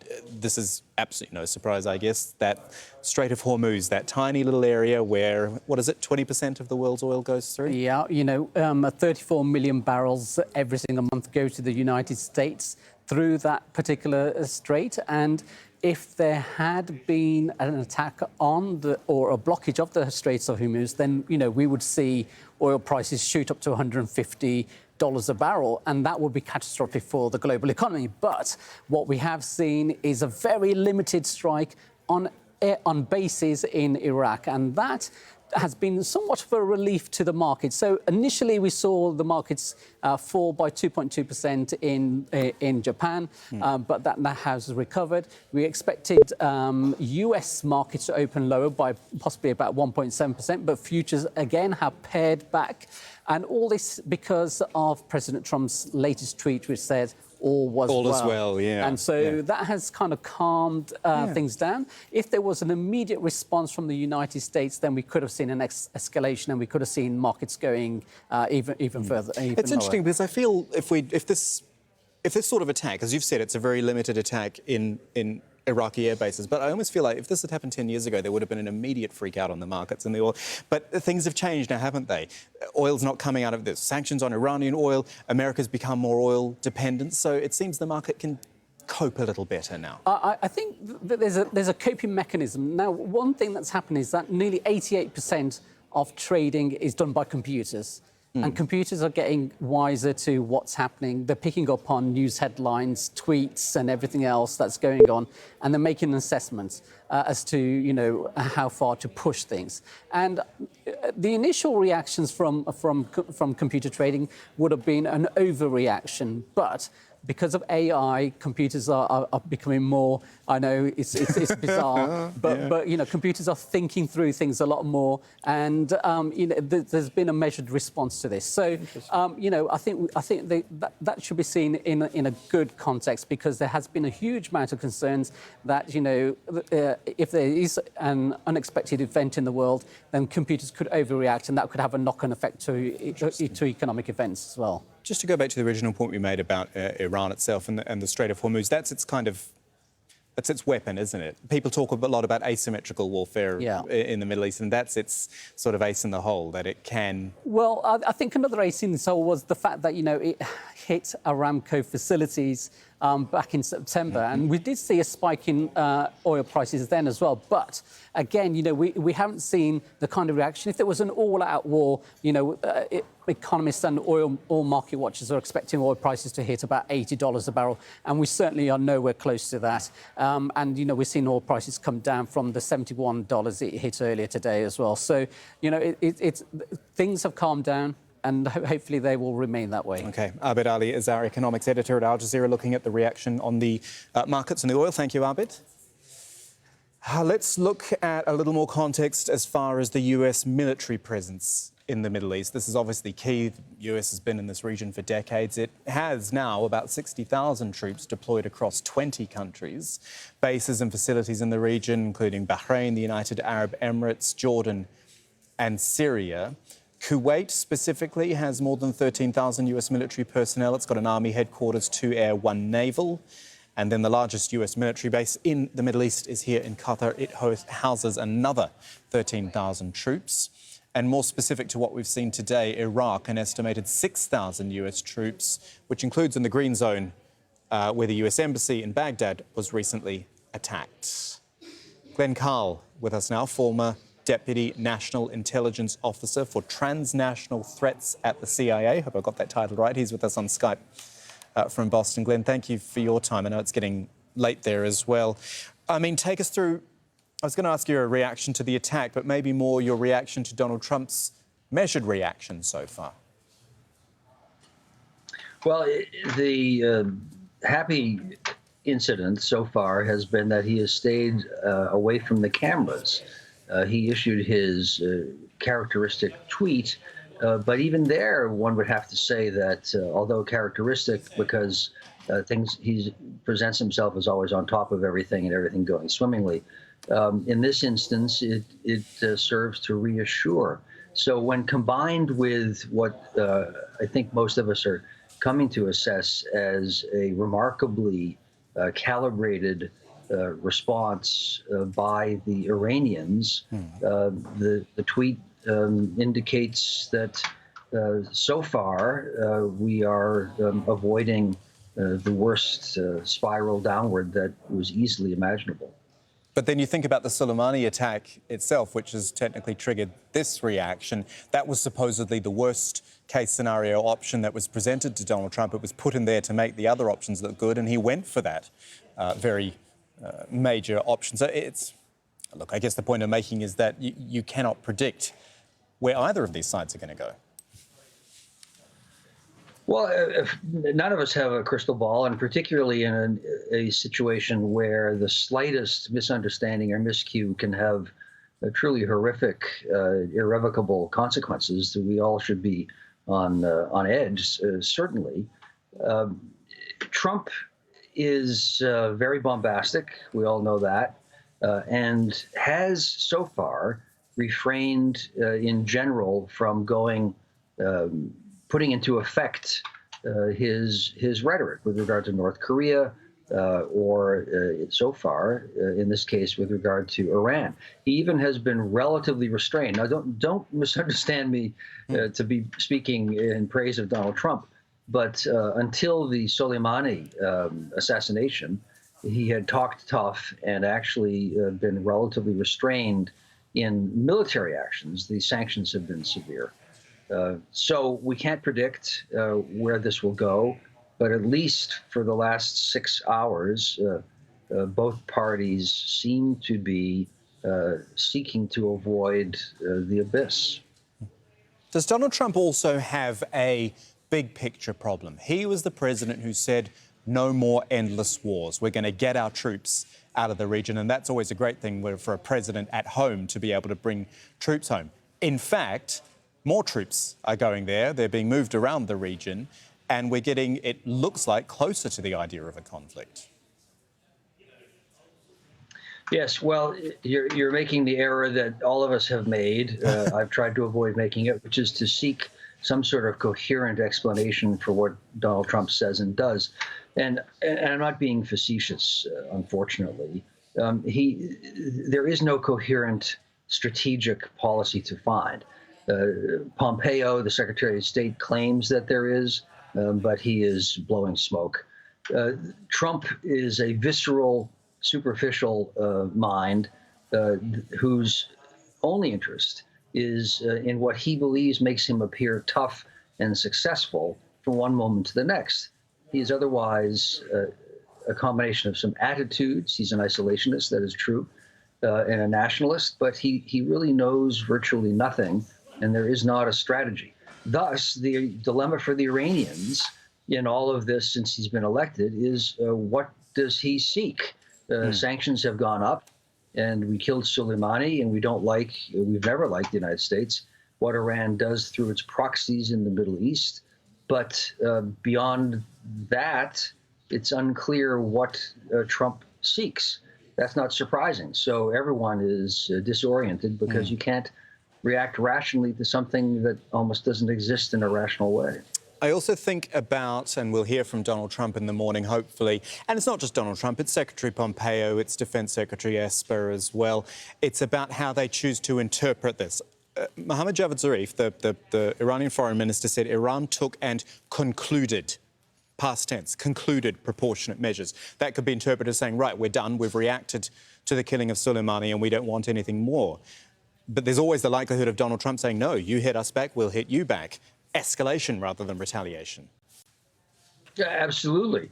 And I'd point out, too, that no country is a monolith, although all of us tend to ascribe coherent homogeneity to our opposing parties. So people think that the United States has strategic intent. And even if it attempts to, even if our leaders attempt to, the government has so many facets to it that are frequently at odds with one another that it's hard to have a coherent strategic policy. Similarly, that is true for any country, and notably for Iran. So Zarif, I noted the concluded word also. I think that is quite significant. But he is a moderate, relatively speaking, and he doesn't control everything. And it only takes, in something as dangerous as this situation, when you have two militaries and systems at odds, it takes one mistake, even an innocent one, by one subaltern someplace, and then everyone loses control and many people die. So we don't know what will happen. I think Zarif is trying to contain this. I've been very impressed by the last few hours of Iran's steps, and I've even been impressed by the apparent restraint coming from the White House, but they don't control everything. Glenn Carl, always appreciate getting your perspective on things. Thanks for joining us today. Anytime. Take you through some other reaction as we've been talking about the idea of retaliation or escalation. The thoughts now of Ismail al-Sudani, who is a retired Iraqi brigadier general, who gave us his view on how far the Iranian government may go in terms of retaliation to the assassination of Soleimani. Iranians are taking the credit to hit back directly. They wouldn't even leave their proxies to deliver the message to the Americans. That is expected. And by the way, it's kind of saving face for them, because killing Soleimani is an insult from the Americans to Iranian establishment, to Iranian state as whole. And therefore, I think Iranian has to retaliate. I mean, they are compelled to retaliate in a way that would be selecting the target would be with the same volume or the size of killing Soleimani, as well as is going to be impacted, as well as what has impacted on Iran. So Iran has selected this option, but I don't think so. This is going to be the only retaliation from Iran. The conflict has already been begun on Iraq between the United States and Iran. Iran has proxies, and they were delivering always the message on Iraqi soil to Americans who are supporting the Iraqi forces. But I think this time is different than other time. The killing, as I said, the killing of General Soleimani was an insult to the Iranians. So the asymmetrical warfare that we are expecting is not going to be in a way to prevent it. So we cannot prevent this kind of warfare by any means, even by diplomatic means. I don't think so Iranian would be accepting to sit on the table to negotiate any kind of resolution or compromise with the Americans. Iranian also will give the liberty or the freedom to their proxies in the region to retaliate in a way they selected. So it's for me, I think this is the most they can do. They don't want to go in a war, or we can say a war that is a comprehensive war, a conventional war with the Americans, because they are unable to do so. But also, I think Americans also do not want to go to the war, because the decision for the war can be easily started, but no one can have the decision to end the war. If that attack would be resulted of heavy casualties on the Americans, there would be the retaliation something different.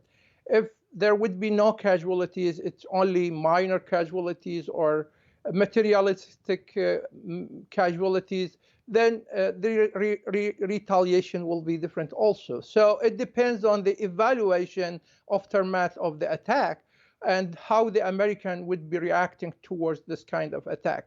So in my perspective, that the Americans will favor to de-escalation the situation, because I think their forces in Iraq are vulnerable. There are lots of, non-state actors could deliver the message or deliver the reaction, and that would be causing a lots of casualties maybe.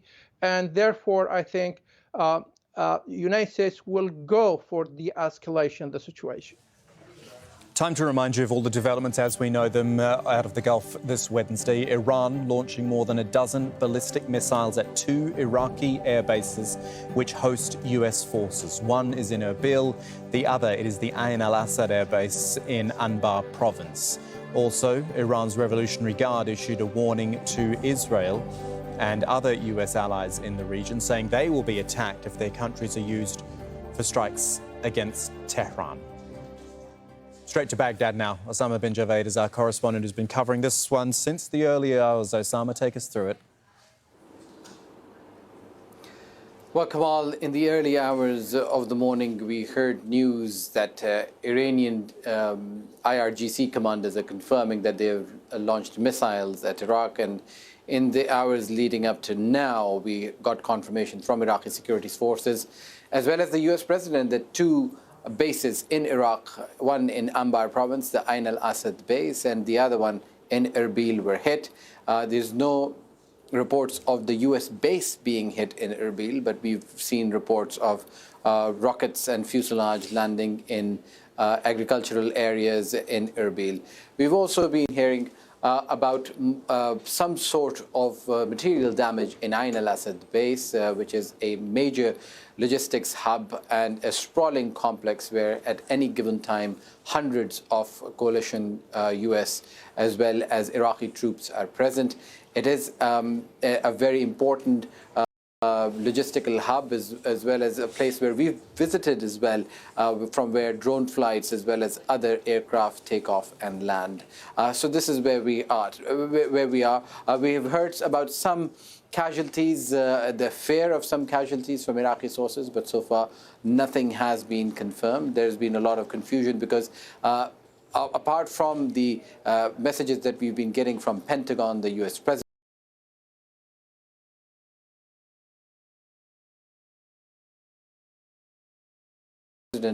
some Kurdish officials, the Iraqi government remains missing from this picture, and we're still waiting to hear from the Iraqi Prime Minister.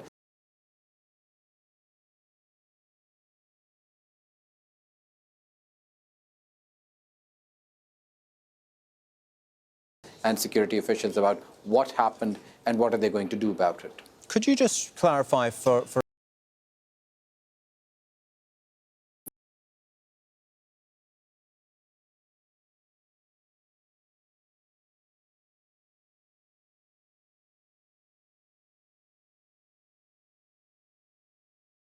there was a US pullout in 2011, and these bases, which were under the use of US forces, have been handed back to Iraqi security forces. In 2014, when Iraq requested the United Nations for help to help bases spotted across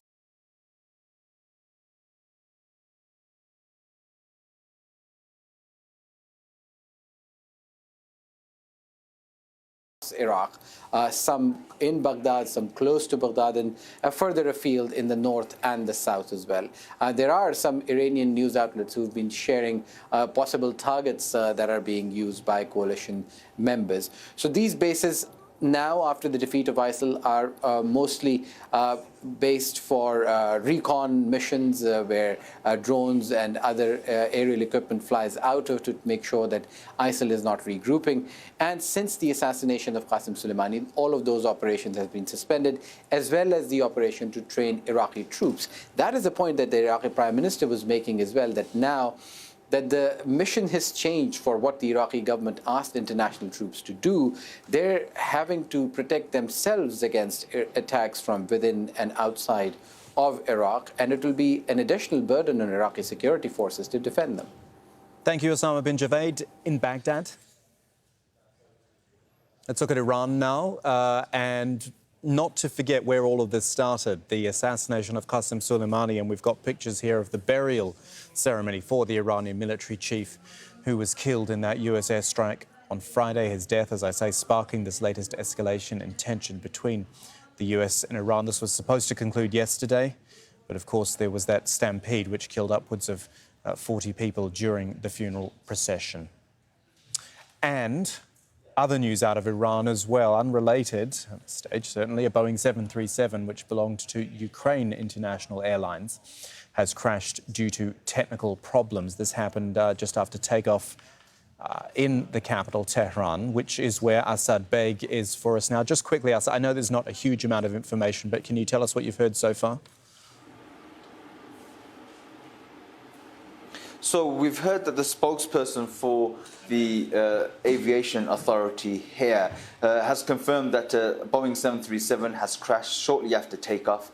They say it was down to technical problems. We understand that it's crashed in the south of Tehran, but we have no reports of casualties at the moment. We believe it's unrelated to what's been going on between the United States and Iran here. But it seems it's down to technical problems. It was on its way to Kiev, a Ukrainian airline, a Boeing 737.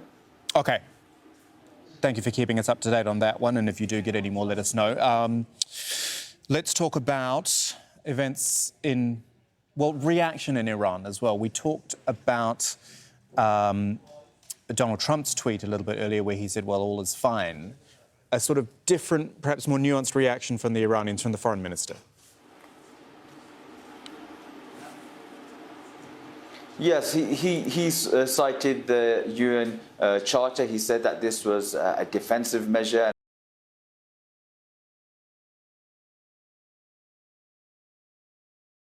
and a retaliation to a specific incident. But he also said that Iran doesn't want a war, doesn't want to escalate it. But this has been the line since these strikes have taken place. The Revolutionary Guard here have said the same thing, that if the United States retaliates, then Iran will be forced to escalate this, because as far as Iran is concerned, this is in response to a specific incident, and that is the assassination of Qasem Soleimani. Now, Qasem Soleimani was the general in charge of the Al-Quds Force, which is part of the Revolutionary Guard. The Al-Quds Force deals with operations outside the country. Now, he was a very popular general, was the second most important man in Iran, and the assassination has started off this cycle of events. Here we've seen hundreds of thousands of people come out onto the streets asking for revenge, saying that he should be avenged, calling upon politicians and the leadership here to retaliate for the assassination. And politicians have said that they would. The Supreme Leader Ayatollah Khamenei, he also said that he would, and they've waited until the burial. So there were 4 days of mourning. His body went to the city of Avaz, the holy city of Mashhad. The funeral is held here in Tehran, and then to his home city of Kerman, where he wanted to be buried next to those that died fighting in the Iran-Iraq war. And we understand that he was buried in the early hours of this morning, but right before he was buried, Iran launched those strikes against those bases in Iraq around 1:30 to 2 a.m. Iranian time, local time here. That was the first wave of attacks, and around an hour and a half later, the second wave of attacks was launched from Iran here. But right now, the Revolutionary Guard and the authorities here are saying that they don't want to escalate this, but they have sent out a warning. They sent out a warning to Israel and also regional countries that house US bases, that if an attack is carried out. Well, I want you to have a look at some pictures first of all, though, just a short amount of pictures, but this is the missile launch. This is the launch from Iran. We don't have details on exactly where in Iran, but those are, I guess, 2, 3 there of the, quote, dozens of missiles which were sent from Iran towards those 2 bases in Iraq. They're quite extraordinary pictures, aren't they? In the middle of the night, those being fired across hundreds of miles, hundreds of kilometres to reach those 2 Iraqi air bases, which also housed US troops. So we've just had those pictures in of the launch of those Iranian strikes. I mentioned with Asad the tweet from Donald Trump. Let's just read it out to you, because the language is very interesting, the way he writes here. All is well, he starts off with saying. Missiles launched from Iran at 2 military bases located in Iraq. Assessment of casualties and damages taking place now. So far, so good. We have the most powerful and well-equipped military anywhere in the world by far. I will be making a statement tomorrow morning. It's coming up midnight, in fact, on the US East Coast. Here's Gabriel Elizondo in our Washington News Center. It's peculiar language there, isn't it? All is well and so far so good. Yeah, it is peculiar language, but I think what you're seeing there from President Donald Trump is he's trying to downplay the situation a little bit. It's important to note, Kamal, that tweet came out just about 9:50 p.m. local time here in the U.S., just before 10 p.m. is about 2 hours ago. So that tweet came out after the president had been briefed by his war cabinet, which was his Secretary of Defense, Secretary of State, as well as Joint Chiefs of Staff chairman, who all rushed to the White House as the two bases in Iraq were being attacked, briefed the president. And it's unclear what exactly they briefed him about the details of the attack, but the attacks, I should say. But clearly Trump got the message, or the message he wanted to give out to the world, really, and to the American people, where is that, from his perspective, everything is under control. Now, why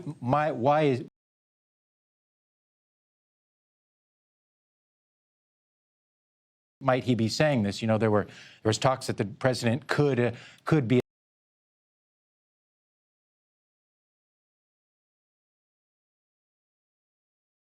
addressing the nation Tuesday evening, which raised all sorts of worry here in the United States that perhaps this could be escalated very quickly.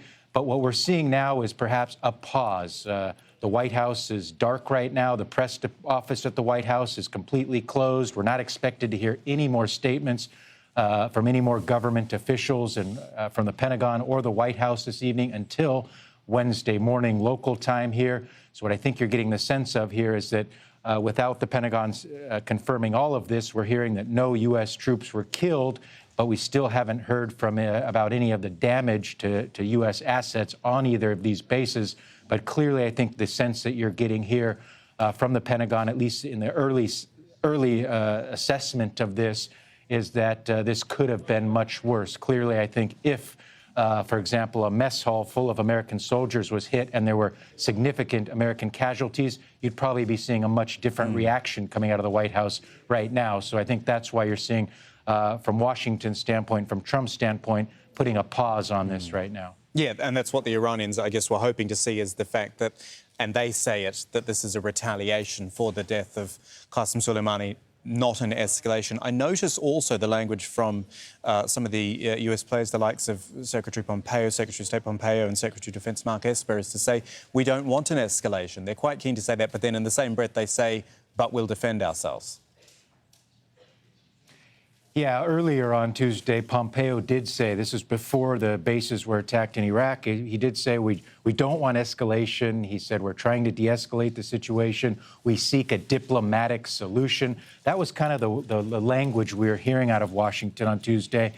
However, in the same breath, what's happening is, as there are some diplomatic avenues opening, for example, we did hear late on Tuesday from the White House that President Donald Trump did speak to the Emir of Qatar, for example.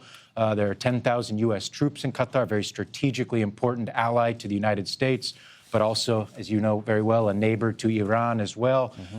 Trump did speak to the Emir of Qatar about the issue. He spoke to the German Chancellor Angela Merkel as well. So you are seeing some diplomatic avenues opening up here on one hand, but we also have to point out that the U.S. has denied or blocked a visa for Iran's foreign minister, Mohammad Javad Zarif, to come to New York for the UN Security Council meeting on Thursday. The U.S. said that they simply did not have time to process his visa. But of course, we know that clearly if the U.S. wanted to get the foreign minister his visa, they could probably do it. So they're essentially blocking it by all accounts.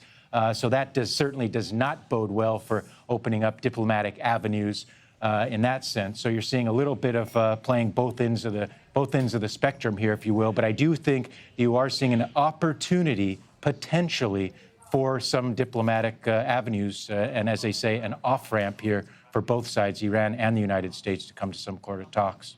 Thank you, Gabriel Elizondo in Washington. We made mention of this earlier. It's been almost a supplementary news, the fact that Iran's Revolutionary Guard issued a warning to US allies, which it considers were complicit, I guess, in the killing of Qasem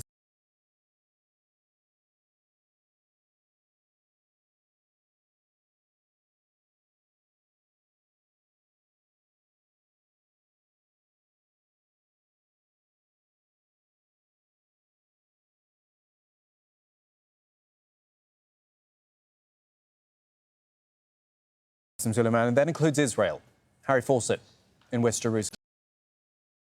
Targeted in such a wider response. Now, this, of course, all would depend on exactly what happens next in terms of the US reaction to this attack overnight on these bases inside Iraq. But it does accord to some extent with what we were hearing, semi-officially at least, from the Israeli government earlier this week. There was a security cabinet meeting on Monday. The Israeli Prime Minister, Benjamin Netanyahu, apparently, according to leaks to local media, telling his colleagues in government during that meeting that this was an American attack on Iran, on Iran's most senior military commander last week, that Israel was not involved. And according to those same reports, there was an intelligence briefing given to that Security Cabinet meeting, which suggested that Israel would not be in line for any response from Iran, at least in the first instance, that US interests in the region instead were far more likely to be struck in an Iranian retaliatory response. However, of course, that does not mean that Israel is totally outside of this. Iran sees Israel and the United States very much as joined at the hip in terms of their military and political alliance. The kind of strategic measures that Soleimani was in charge of inside Iraq, inside Syria, have been viewed here in Israel as a serious threat, and Israel's been carrying out military action against those interests for some time. Thank you for all of that, Harry Fawcett in West Jerusalem. Some analysis now from Lawrence Korb, who spoke to us earlier. He is a former US Assistant Secretary of Defense and says Iran's retaliation for the assassination of General Soleimani actually puts President Trump in a difficult position. President Trump has no good options. He thought that killing Soleimani would put a stop to this tit for tat, if you will, responses. He does not want to get the United States in a big war with Iran. I mean, Iran is much bigger, for example, than Iraq. But on the other hand, he doesn't want to look weak because basically he thought that killing Soleimani would put a stop to all of this. And remember, he ran as the president who was going to get us out of these wars. If you count the troops he sent in after the recent attacks on the U.S. Bases in December, we have 60,000 troops in the region right now. And so he has no good options, and it'll be fascinating to see what he does. We do remember after the Iranians blew up the Saudi oil fields, he didn't retaliate. Iranians may have taken that as a signal that they could, push him by attacking the American bases and killing the contractor. And of course, then he retaliated by killing General Soleimani. I think his least work option would be to maybe attack an Iranian ship, for example. Tehran, for that matter. The assassination of General Qasem Soleimani by the US has sent shockwaves through the large Iranian-American community. This is in California. Many people there oppose the government in Tehran, but they don't fancy war either. Rob Reynolds reports from Los Angeles. Los Angeles is home to more people of Iranian descent than any city other than Tehran.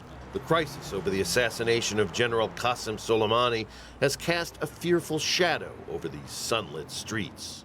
There's a lot of fear and anxiety and just worry about what's to come.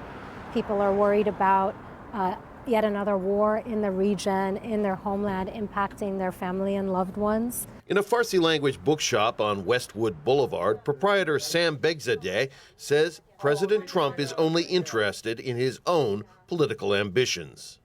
For re-election, he's trying to make it a war at the Middle East.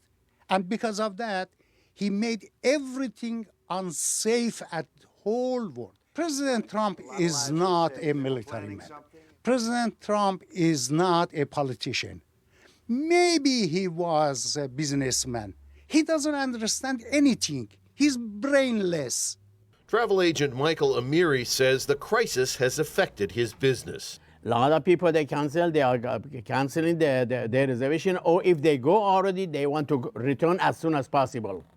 Still, he approves of Soleimani's killing. That was the biggest terrorist And I'm glad, that they got rid of him.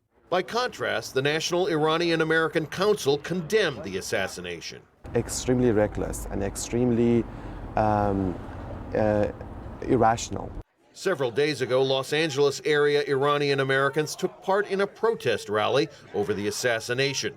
Many were shocked by President Trump's threat to destroy Iranian cultural sites. I think that for many of us, this actually feels like terrorism when someone threatens to blow up your cultural and historic sites. Some Iranian Americans fear they will be subject to harassment by the government or individuals if the crisis worsens. There have been multiple reports of U.S. citizens of Iranian heritage being stopped by authorities at the U.S. border and questioned at length about their political views. This community has weathered crisis after crisis between the U.S. and Iran, but this one feels different. This is the most serious action that has been taken, I think, in recent history, which is, I think, the most worried we've been about a war in Iran and a possible war that's broader than Iran. A community united in fear of more violence. Rob Reynolds, Al Jazeera, Los Angeles. We're coming up to the top of the hour on Al Jazeera. All our correspondents will be back in a moment with the latest updates on this story, the launch of missiles from Iran. We've just had these pictures coming in from Iran, one of dozens of missiles launched, which eventually hit two Iraqi bases, which also housed US troops. Retaliation or escalation, it comes down to how you interpret it. More news in a moment. See you then.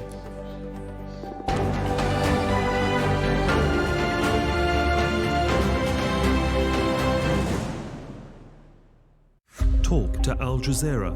We ask, were targeted in that military operation. Has this been addressed by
Out of the Gulf this Wednesday. The top line is that Iran has launched more than a dozen ballistic missiles at 2 Iraqi air bases which host US forces.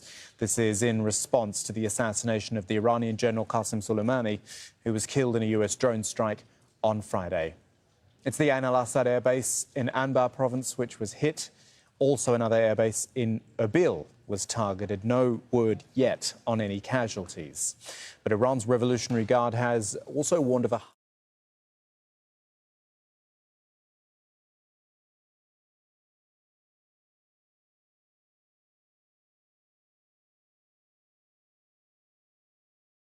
The Federal Aviation Authority has now banned US airlines from flying over airspace in Iraq, in Iran, in the Gulf of Oman and the waters between Iran and Saudi Arabia, i.e.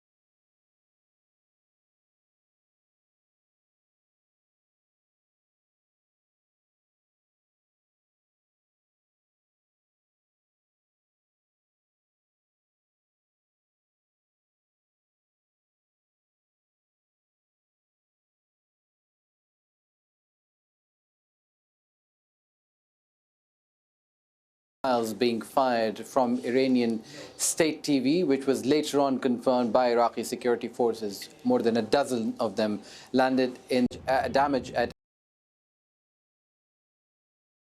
Ain al-Assad, but no casualties have been reported.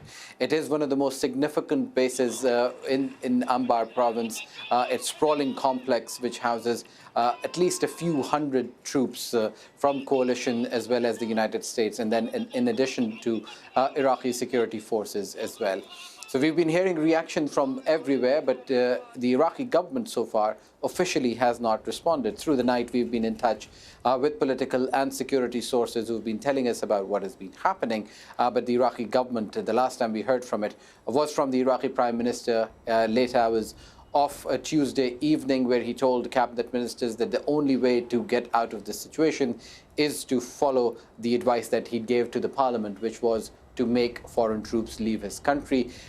Also, interesting, the lead up to these developments was the Iraqi government being contradicted by both the Secretary of Defense and the Secretary of State in the United States, where both officials coming up with statements about Qasem Soleimani not carrying any diplomatic message, as well as the letter, which was the cause of so much confusion here in Iraq, which essentially signaled that US forces will be leaving, was just a letter, wasn't a change in policy. And the Iraqi Prime Minister is still insisting that he thinks that it was the case US forces will be moving out.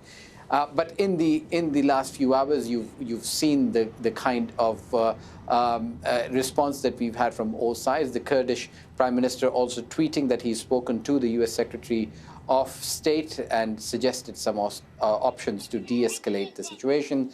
But here's where we stand. Iran has responded on Iraqi soil. The Iraqi fears were that they're again going to be dragged into a theater of war between two sides where they don't want to be. And that is the sentiment that has existed on the streets, and apart from the sentiment coming from pro-Iran groups who were out for revenge. And this is the thing for Iraq, isn't it, Osama? These are their bases. I know the Iranians say, well, we're going after US military interests in the region, but these are specifically Iraqi military bases.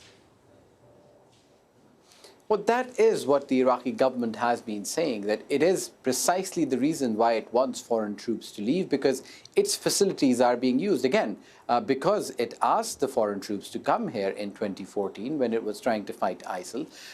But now the Iraqi Prime Minister is saying that the mission of these forces has changed, especially after the events on Friday where Qasem Soleimani and Abu Mahdi al-Muhandis were assassinated. The function of these forces, according to the Iraqi PM, will be to defend themselves, and it will be an additional burden for Iraqi troops to defend them. So that's why he wants them to leave. But it is interesting saying that, amid all of this, you are still waiting for Iraqi government to respond. The Iraqi government has been adamant in saying that this is what it wants, but although it has been adamant in saying this, it does not have the full support of the broad spectrum of Iraqis, the Kurds that we've heard from this evening, have been boycotting the session where the Iraqis decided that they want to push out foreign troops, and the Sunnis have been absent from there as well. So this is a divisive issue in Iraq, but what unites Iraqis is the fear and the apprehension that it is not the war of their choosing. They are not a party to this conflict. They're being dragged by both sides into yet another round of uncertainty and despair that Iraq has found itself in nearly 3 decades. Okay, Osama bin Javed in Baghdad.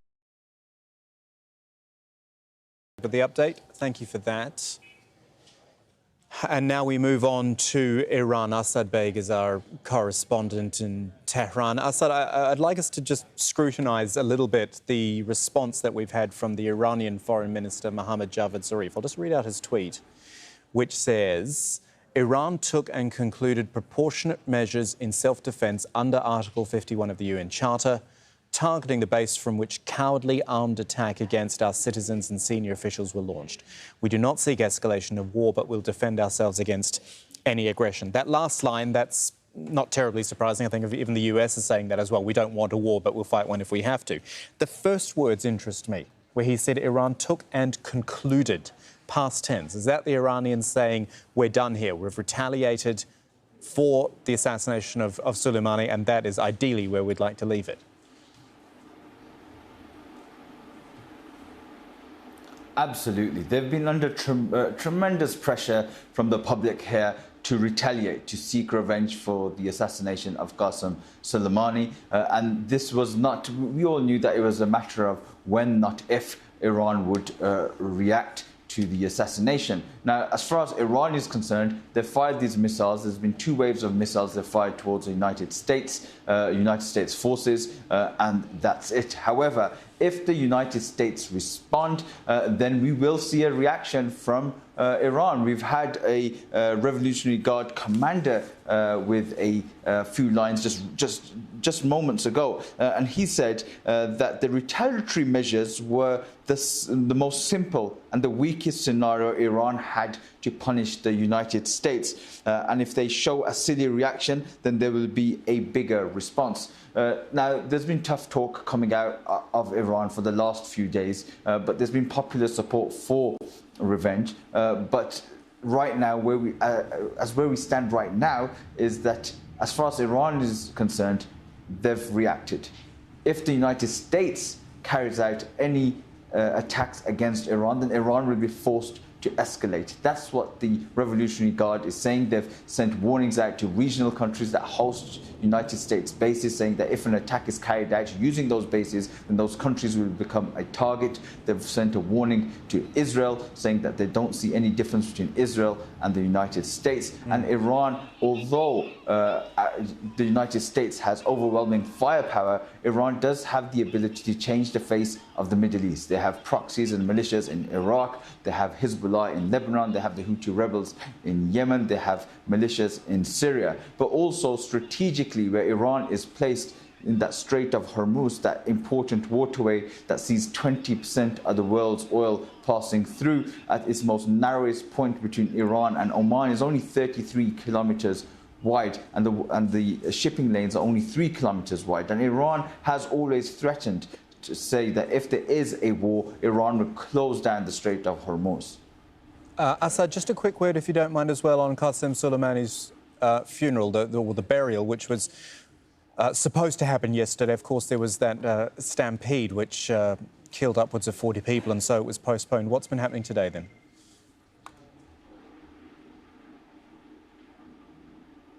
Well, in the early hours of this morning, Qasem Soleimani was buried. It was postponed because this city of Kerman, it's his home city. He wanted to be buried in a cemetery next to people that had died fighting in the Iran-Iraq war. This city has a population of 820,000 people, but hundreds of thousands of people from around the country came to bid farewell in this final procession as his body was being taken to the cemetery. But the authorities had to postpone that because they didn't want to risk another incident after that stampede. So he's been laid to rest in Kerman, this was the message that Iran wanted to send out as he was being laid to rest, as his coffin was making its way to the cemetery.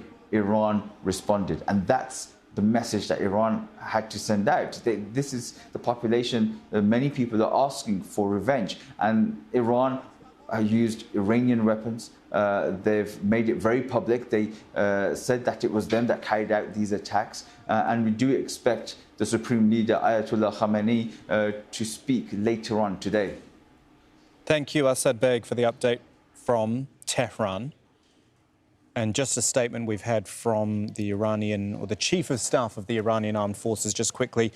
And again, even though they might talk about retaliation and not escalation, he's still saying our response to any new American aggression will be stronger, harder and wider. It is time for Washington to deal in another way and start withdrawing its forces from the region. Hitting American bases is just part of our ability to respond to America. So both sides very much seeing it as response and counter-response. It's whether they deem that to be an escalation, which goes into the realms of war, which we would wait to find out. In the meantime, Gabriel Elizondo in Washington, D.C. What is it now? midnight there now. Lights out at the White House, waiting for the morning to hear from the president. Yeah, that's what the president said. We were expecting, or there was some anticipation at least, that the president might address the nation late Tuesday evening. That was particularly the case. We thought that could be the case when this attack was going on the two bases in Iraq, and when Trump summoned his war cabinet, essentially Secretary of State, Secretary of Defense, Joint Chiefs of Staff, all rushed to the White House, had urgent meetings with the president. However, he did not address the nation. Just in that tweet said that he will be speaking about this Wednesday morning at some point.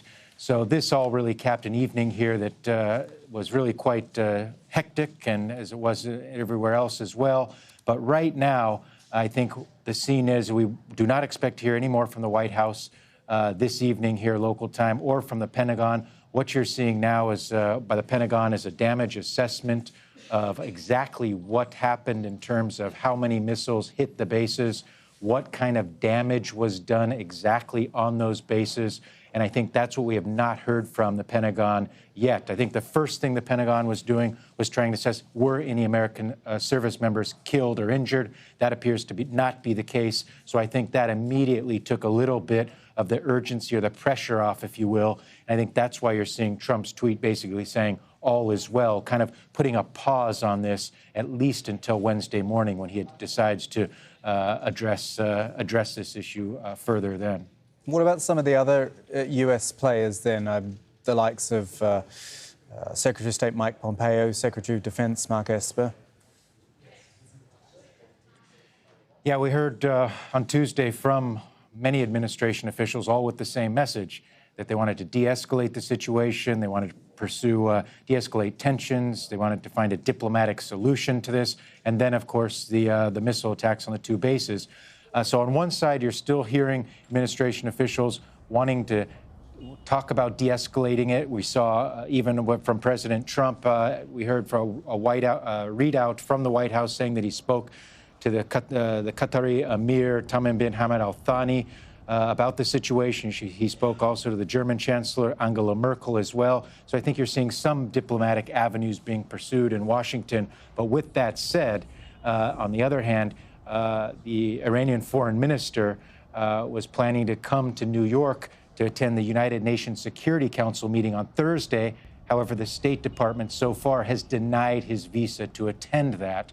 So what you're seeing here is on one side, the administration saying we want to de-escalate, we want diplomacy. But on the other side, when Iran's top diplomat is trying to come to the United Nations, the U.S. is saying, no, now's not the right time.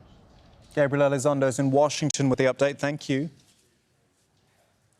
The other breaking news out of Iran in the past 2 hours or so is the crash of a Boeing 737 belonging to Ukraine International Airlines. It happened shortly after takeoff from Imam Khomeini Airport in Tehran. 180 people on board, all believed to have died. No suggestion that this has anything to do with other events in Iran. In fact, a spokesperson for Iran's Civil Aviation Authority said it was due to technical problems. But clearly, the timing is unfortunate at the very least, let's say. You can see the explosion there off in the distance. This is, there it is, in Tehran. Extraordinary. You're with Al Jazeera. Just a reminder of the developments this Wednesday. Iran launching more than a dozen ballistic missiles at 2 Iraqi air bases which host US forces. Ain al-Assad Air Base in Anbar province was hit. Another air base in Erbil was targeted. No word yet on casualties. Iran's Revolutionary Guards warned of a harsh response if the US retaliates against the attacks, and also says US allies will be attacked if their countries are used for strikes against Tehran. And as we just mentioned, out of Iran, the Boeing 737 belonging to Ukraine International Airlines, which was crashed shortly after takeoff from Tehran. A spokesperson for Iran's Civil Aviation Authority said it was due to technical problems. 180 people on board. We'll go back to those missile strikes now on the Iraqi military bases which host US troops. I spoke to Asal Rad not long ago, senior fellow at the National Iranian-American Council, who said there is still time, she believes, for a diplomatic resolution. To give credit to President Trump when credit is due, his reaction on Twitter could have been quite different. It seems to be restrained. There's a sort of reassuring tone, though it's still very concerning to have to wait till the morning to hear what the United States intends to do. And so we'll have to wait until then to have a full assessment and a full detail of what actually happened. We have to be very careful not to jump to any conclusions. There were earlier reports that there were 30 casualties. Now we're saying there doesn't seem to be casualties. So we don't have all of the information to draw conclusions from. In terms of the Iranian side, it would be wise to think about Iranian decisions, not just in this situation that we're seeing now, but over the last year and a half since the United States pulled out of the nuclear deal. Iran has taken very clear, measured steps after the United States quit the nuclear deal. And it seems as though this is another very carefully measured retaliation. It was explicitly stated by Iran's Foreign Minister Javad Zarif that this was a retaliation, that Iran does not seek an escalation and does not seek war. So we'll have to see what the United States assesses. There's always room for diplomacy, and that's because what the United States and Iran have done in the past is there are third parties who can facilitate that diplomacy. And unfortunately, because of what's happened since the United States quit the Iran deal, those channels for diplomacy have been closed.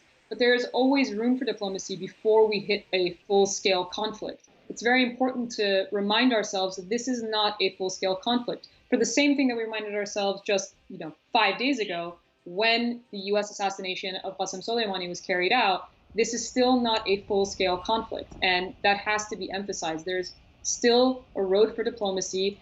To note the idea of diplomacy, looking at what Iran announced in terms of the JCPOA, Iran did not quit the JCPOA.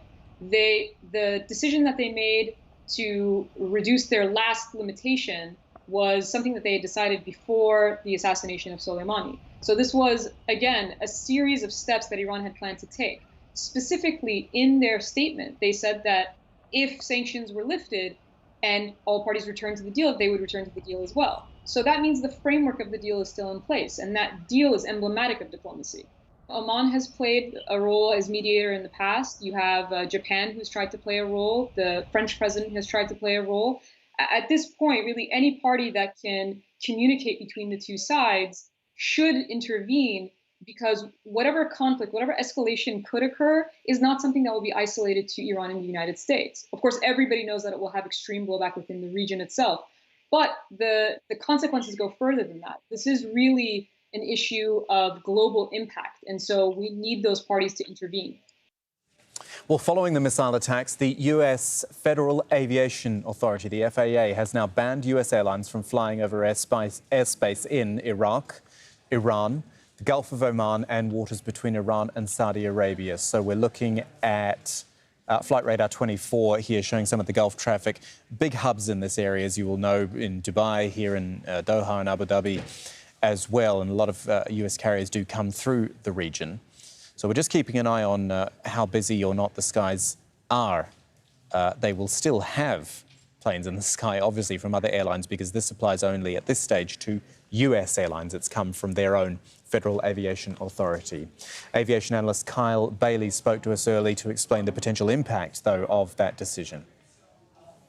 Basically, it means is the FAA is being proactive in protecting the airspace and ensuring that US-based aircraft and aircraft flying over the region are safe, because there have been missiles launched, ballistic missiles, and they're being very proactive here in ensuring the safe operation of aircraft in the region. In fact, we have to keep in mind also that there are countermeasures.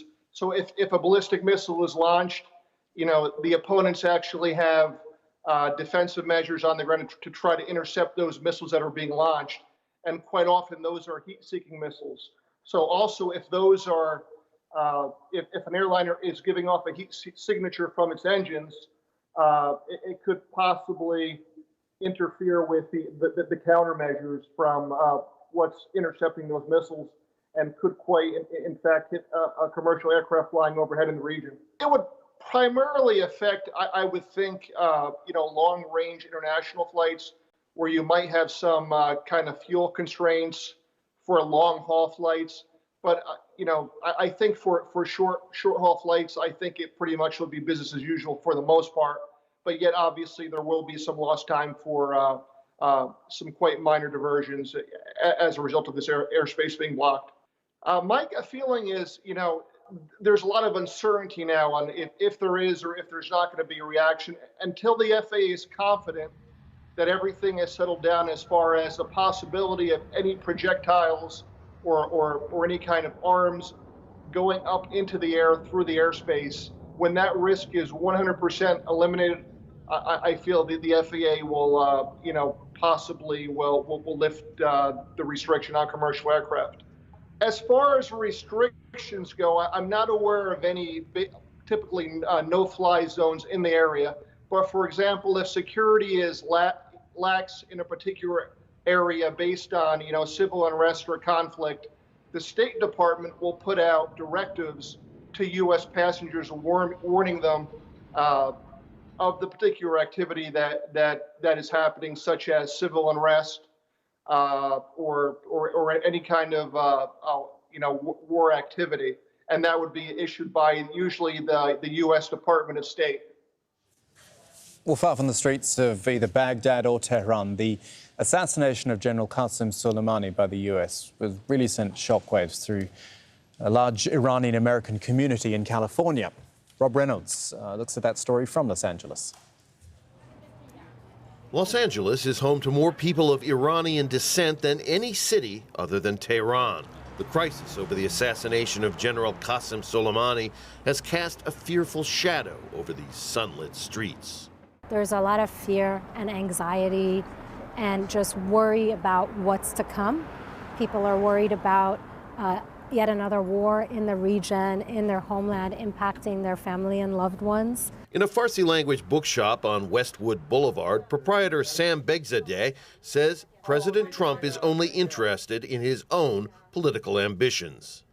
For re-election, he's trying to make it a war at the Middle East. And because of that, he made everything unsafe at the whole world. President Trump is not a military man. President Trump is not a politician. Maybe he was a businessman. He doesn't understand anything. He's brainless. Travel agent Michael Amiri says the crisis has affected his business. A lot of people, they are canceling their reservation, or if they go already, they want to return as soon as possible. Still, he approves of Soleimani's killing. That was the biggest terrorist, and I'm glad, that they got rid of him. By contrast, the National Iranian-American Council condemned the assassination. Extremely reckless and extremely irrational. Several days ago, Los Angeles area Iranian Americans took part in a protest rally over the assassination. Many were shocked by President Trump's threat to destroy Iranian cultural sites. I think that for many of us, this actually feels like terrorism when someone threatens to blow up your cultural and historic sites. Some Iranian Americans fear they will be subject to harassment by the government or individuals if the crisis worsens. There have been multiple reports of U.S. citizens of Iranian heritage being stopped by authorities at the U.S. border and questioned at length about their political views. This community has weathered crisis after crisis between the U.S. and Iran, but this one feels different. This is the most serious action that has been taken, I think, in recent history, which is, I think, the most worried we've been about a war in Iran and a possible war that's broader than Iran. A community united in fear of more violence. Rob Reynolds, Al Jazeera, Los Angeles. We'll, of course, stay on top of all developments from this story, but just a bit of other news as well out of Venezuela, where the opposition leader has called for a new wave of protests against the government of President Nicolas Maduro. Our Latin America editor, Lucine Newman, reports now from Caracas. Another chaotic chapter in the fight for control of Venezuela's parliament. While a government-backed deputy tried to show that he was in charge, outside, opposition leader Juan Guaidó again fought off soldiers attempting to prevent him from entering the National Assembly. This time, he and some 90 opposition deputies succeeded in pushing their way into the chamber as the previous group fled the building. For the leader of the majority opposition faction of parliament, reclaiming his seat as Speaker of the House for however long was an important symbolic victory. This is proof of what is possible when we are united, organized and determined. Determination, Venezuela, determination.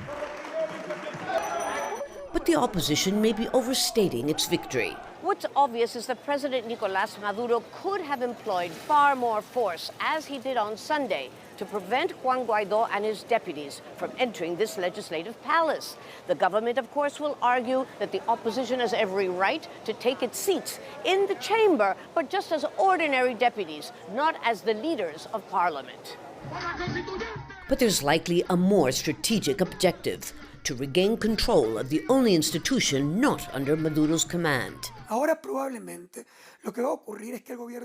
Probably Maduro will say that all these spectacles between warring factions prove that Venezuela needs new parliamentary elections. Why? Because he knows that if he doesn't give the opposition transparent conditions for a free election, which is unlikely, an important percentage will boycott the poll, so his party will win control. But Guaidó is hoping that this latest escalation of the political conflict will reignite sluggish popular support for his leadership. He's calling now on Venezuelans to again take to the streets to demand regime change, and to believe that this time it will make a difference. Lucia Newman, Al Jazeera, Caracas.